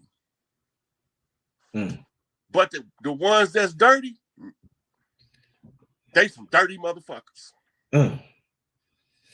So you was just talking about the eyes, Rod. Now I've heard people say, and it's funny, Dr. B Series was just talking about the eyes. Last night we was talking briefly about the eyes and how it's an instrument. Well, we're going to that later, but let me ask you this. I heard people say to protect your heart when you're around people, make sure you protect your heart. You know, that girl will break your heart, or that dude will break your heart, protect your heart. But I don't hear a lot of people say to protect your eyes. Now, if eyes are the windows to the soul, What's up with our eyes? Should we have more protection barriers? Is that why we should wear sunglasses? Or talk to me about the protection of our eyes. Look, all the protection we need, we born with it. We just gotta activate it. Right? Like the only reason you gotta protect your heart because you're born ignorant. If you was one of the wise ones, if you was born fully sentient, you ain't never got to worry about if you gonna get your heart broken. Now that ain't even an option. You ever notice somebody looking at you and they're like trying to gaze in your eyes, like try to be a vampire? That ever happened to you? Those sociopaths. I talked to serial killers in the joint, and some of them motherfuckers, there's nothing in there. I'm talking about a window to the soul, they windows broke out. Empty vessel. Empty vessel. And all they can do is recite how many motherfuckers they killed and how they killed them. And most of them didn't get caught for most of the dirt they did. But when you look at them, you know they not like us. Right? Then you got the ones, big lip ass motherfuckers, always got a kind game to run on you. Come here, good brother, let me holler at you for a minute. Don't good brother me. If you want all my motherfucking alarms to go off, call me good brother. When they come with that good brother shit, they coming with a kind game. Oh man, come here. Oh man. That mean they finna try to do something nefarious, and you gonna be end up being the one holding the bag as victim or loser. It don't matter which one you gonna call it. What was it you before that said talking about the eyes, the shape of the eyes mean you come from a different part of the galaxy? Was it you that said that? Talking about the different. Dr. Carson's eyes, unmistakably the eyes of his daddy. I mean, the eyes of Inky. You talking about Billy Carson? When you look in his eyes, just like you're looking straight at Inky, but he ain't Inky. Shit. He don't put enough Captain Kirk emotion in this shit. That's how you know he ain't Inky. Inky is passionate about everything he do. And the only thing he care about, good food, good pussy, and goddamn good wine. He don't care about nothing else. Man. So would you consider Earth a spaceship? I've heard certain people say that. Would you consider this I call it spaceship Earth all the time. That's spaceship Earth. So instead of looking at them as planets, we should look at them as spaceships? Like this whole thing? Saturn. You got to develop your perception. I call it spaceship Earth for the Wizard of Oz effect. Right. So the icy seat is the cockpit. The man behind the curtain is in little bitch ass. Right. So when I say it's spaceship Earth, I'm using that to remind me, not nobody else, that somebody hijacked Earth and we about to take this bitch back because that's the only thing I care about. So I can go about my business. I hate social media. I'm not a public type character. Right. But this information is more critical than what the fuck I feel like. What's the deal with Akhenaten? Who was Akhenaten? What was he about? Akhenaten, that's because they cloned him, right? And they named him Barry del Sortoro. He's an Akhenaten clone. So the royal families got a hierarchy of rulership, right? Tut rule was next, and it wasn't supposed to be Tahuti rule for another like 2,000 years. They cloned to make the older royal brother override his son, which was Tut. Right? The boy king, Tutankhamun, right? The boy king was the heir. So when you hear Pac say, am I wrong to fight for what's mine? This is what he's talking about. When he tell you back for everything they owe, no longer oppressed, this is what he's talking about. This his shit. He's supposed to be the one telling y'all this shit right now, but he would have been dead for real and instead of extracted had he started dropping what he needed to drop. So what did he do? They pulled the emergency alert system to planet Earth. Right? So him he was there. It's called the Million Man March. The reason why they had to do the Million Man March, because I'm not going to participate if you niggas not going to get together for something. Y'all got to just stand together one time for something, and I'll tear this bitch up till they give it to you. And nobody wasn't standing up. They all got an excuse. They all after their own bag. They ain't doing nothing for the community. Everybody doing it for selfish game. I don't want no bunch of motherfucking selfish, self-centered, entitled ass feel like they got something coming to them. No, you don't. You got to earn your keep, or you don't need to be here. So when they had the Million Man March, that was a massive alarm system alert. That means that even the dirty Moors forgot what the fuck was going on. Even they got this shit wrote down on the logs in the motherfucking Masonic lodges. And still forgot how to undo the shit. Because they can't read their own fucking code. They got half the keys. They call it broken keys, missing keys. That's because they're not doing the proper due diligence in order to get to a part to close the motherfucking shit out. If you go back and listen to my first dialogue with Todd, she said, as soon as I seen you, I said, here, close it. I'm not here. I don't want none of this shit. If my sisters can't have what's rightfully theirs, I will tear this bitch up. But we brain banging now. And I want to tear some shit up. Right? But they said it ain't necessary. All I got to do is show them motherfuckers that my feathers whoop your feds. And I said, that's all I got to do? Call me the GOAT. Label me Baphomet. Classify me coming with the Lucifer lens. But as soon as y'all figure out what all that shit means, you be like, yep. Let me get to this next question, Rod. When we die, our soul goes where? Back to the source from which it came in, and you go before the prime. Your soul is the energy of creation. First and foremost, you can't sell your soul. That shit is some Enlil bullshit. Can't nobody buy your soul, because if they did, they can't do nothing but give it to you. Your soul only fits you. It's not a motherfucking one-size-fit-all thing. Your soul is the sum total of who you are. So that's not some shit you can barter and trade, just like the earth. You can't sell earth. What kind of dumb shit is that? It was already here. It's gonna be here when you leave. Right? All of the chiefs know that. So when I hear somebody talking about buying land in America, I know they ain't from here. Anybody from America, that's the tribes, know that we operate by the great law. We don't follow man's law. So that's going to automatically make us an outlaw. Then you ask about Tut, about Akhenaten, ties back to the same thing. Right? So the outlaw lines are the lines of the kings and queens who was born from out of the direct royal family, and they all have an opportunity to take the test if they can develop the noble traits, the noble character. Right? That's what Noble Drew Ali name is telling you. Who is Michelle? Because people asking about Michelle. If Obama was a clone of Akhenaten, is Michelle Queen Ty? I don't fuck with Michelle like that, dog. There's more than one Michelle. One of them ain't no fucking woman.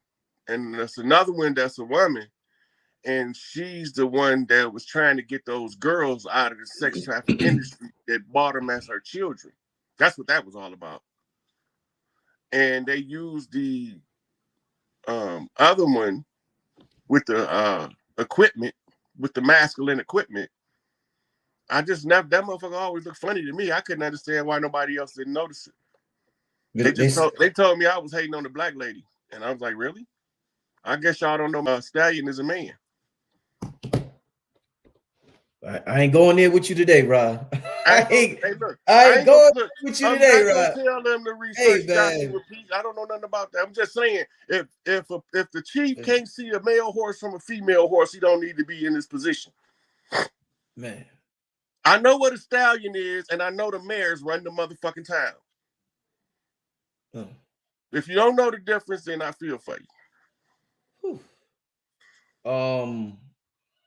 Was Jamaica a special location in the old world? All of the islands was revered by the peoples of the mainland. We will tear some shit up about them islands, but we all got invaded together.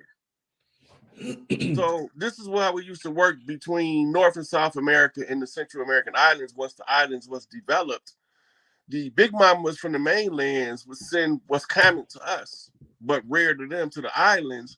And the families go on a retreat there, present the big mama of the island with the gifts. And then they send us back stuff that we would call delicacies from the island that we wouldn't otherwise see on the mainland. Right? So that's how we paid for their hospitality and their receiving us with open arms. If you go back to the Christopher Columbus story, they'll tell you soon as the boats got to the land, they came bearing gifts. The natives came bearing gifts. This is the custom. Mm-hmm. And then he came with a contract, and we ain't been right ever since. Mm-hmm. Mm. Let's get to the next question. I just seen it. Where did it go?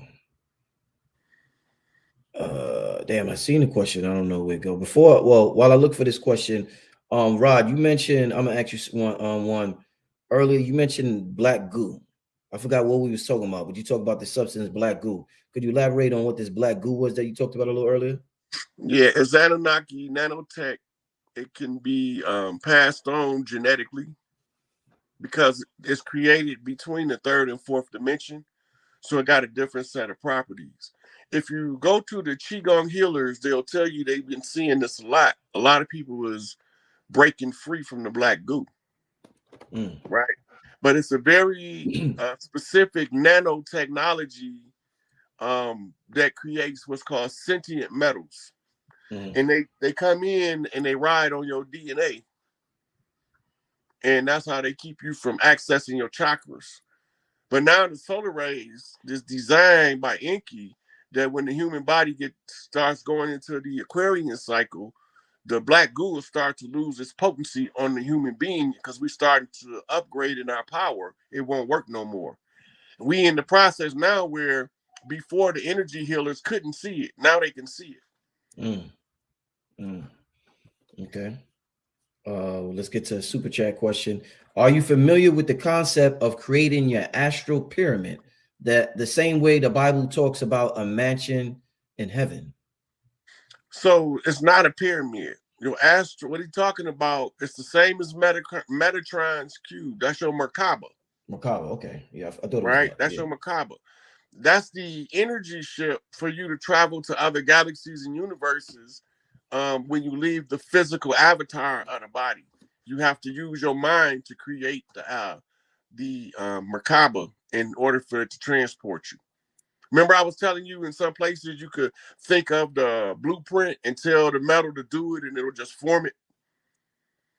It kind of work along the same principles, but you designing your own light ship. It's made out of bending rays of light into conscious mind. With the conscious mind tapping into the subconscious.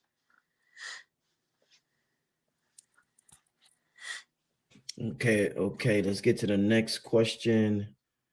Okay.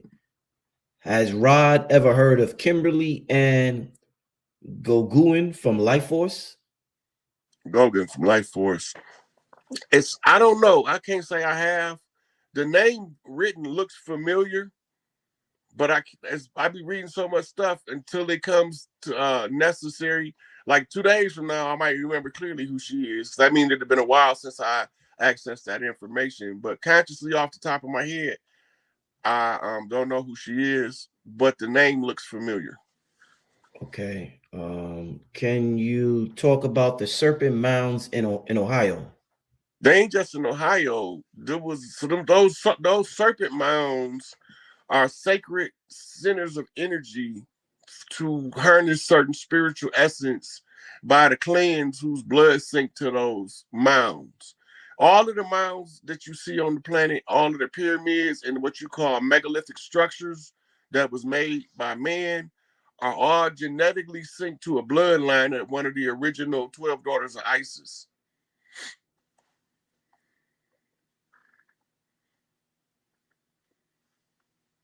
Okay. Let's get to the next question. What is your take on Rashad Jamal? That's divine insight. Reincarnated Jean Baptiste Dusable. No, not Dusable. He was Tucson Overture. And the reason he locked up is because they playing out the Haitian Revolutionary Conjure in reverse, and he's a critical piece.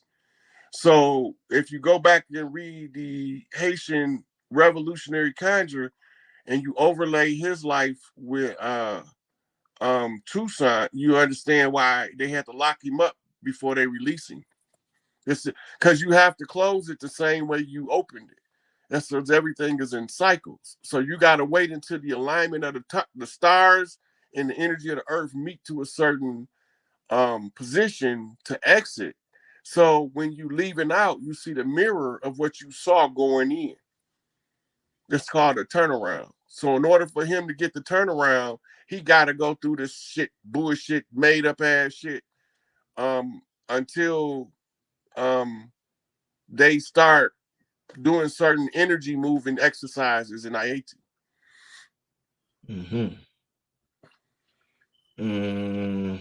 Let's get to this question. Is there a link between the Gullah Sumerian goddess and the Gullah Geechee of the Carolinas? I wouldn't say it's a direct link, but they could be bloodline relatives, but I don't know if the name is betraying that. Because Inky had children with multiple earthborn women all over the planet. And that's one of his tribes that's in the land of Tahuti, is the Gullah Geechee. And you got the Gullah Geechee, the Getty Geechee, the Gullah Getty Geechee. They're all different tribes, but that's telling you they point of origin. I don't remember reading about the Gullah Sumerian goddess. So I have to go back to my tablets and review that in order to give you a definitive answer if they're related. Okay, next question. What are rainbows in the sky? My daughter always sees them before me. Rainbows in the sky. Those are refractions of light from the mist and the rays of the sun reflecting off the water in the atmosphere. The density of it, or the curvature of the upper atmosphere, makes it look curved, right? But if you follow the mist, you can find the end of the rainbow. And they write about it biblically as the sign of an eternal covenant, because they always been here, they're gonna always be here. So the rainbow being a symbol for the permanent covenant or the eternal covenant, which is that the women will always have first right to the earth rights. And now we going back to honor that. But that's why they use the rainbow as a symbol of an eternal covenant, right? Because they always been there ever since the dome or the atmospheric structure looked like it bends the light. Okay. Your daughter might be an indigo too, because she could see them. Remember I was talking about the spectrum of light? It worked with the rainbows too. Sometimes she could be tuning the father in to the spectrum she on by making him see the rainbow, because he might have to look just his eyes just slightly off in order to see on her frequency. So she'll see it first. And she might be an indigo because she can see a broader spectrum of light than the average child. Okay. Do we incarnate in every age? No. Only the masters, like I'm only going to come back when it's like I'm the last resort. Normally I come back, they don't wake me up. They don't want me in this shit. Right? So most of my past lives, I never woke to who I am like I am now in this life. But we don't always reincarnate in every age, but we will reincarnate in every cycle of ages, which is a 24,000-year loop. And you can reincarnate at different periods. You could skip a whole age and be in every other age, the other 3 ages in the cycle. Okay. There's some good information here, y'all. Damn, the chat moving so fast, y'all. I'm happy y'all Okay. Why I only see spaceships in the dream world and not my day to day? They talking to you in the dream world. Don't think because you don't see them in your day to day that that's any less valuable than seeing them in your dream. Some people don't get that lucky, right? So your dream self, which is your higher body, when you go into the dream state, you're either going to travel for studying. Most of those are masters, or you on the life review. Mm-hmm. The life review come in as abstract. It's based off your emotional triggers and have you learned from the last time you fucked up, and then your dreams will start telling stories that you're supposed to learn from. But we've been taught to disassociate the dream world from the physical world, right? But the spaceships in the dream world is the same as seeing them in the physical world, technically, because they're between the fifth and the fourth dimension at that point, which means in the 3D world, they just out of your visual spectrum of light. Okay. How do we access the Akashic records? So you can access the Akashic records through meditation, but it takes years of meditating. The Akashic records is not really what you want to access unless you're trying to do the work that I'm doing, trying to get the whole earth back to the women. But normally your book of life will tell you everything that you need to know, because before you take physical form, you put it in your book of life at critical points what you want to happen to alert you to certain information, right? So the high masters read the Akashic records just like reading off a chalkboard. It's like holographically in front of them. Some of them emotively, they can read their emotions so well they can put them in words. Those are called poets. Wow. What is the purpose of twin flames, Brother Rod? The twin flames is really it's really no true such thing as a twin flame. But you got what's called a promise, which is your counterpart that's you made the agreement with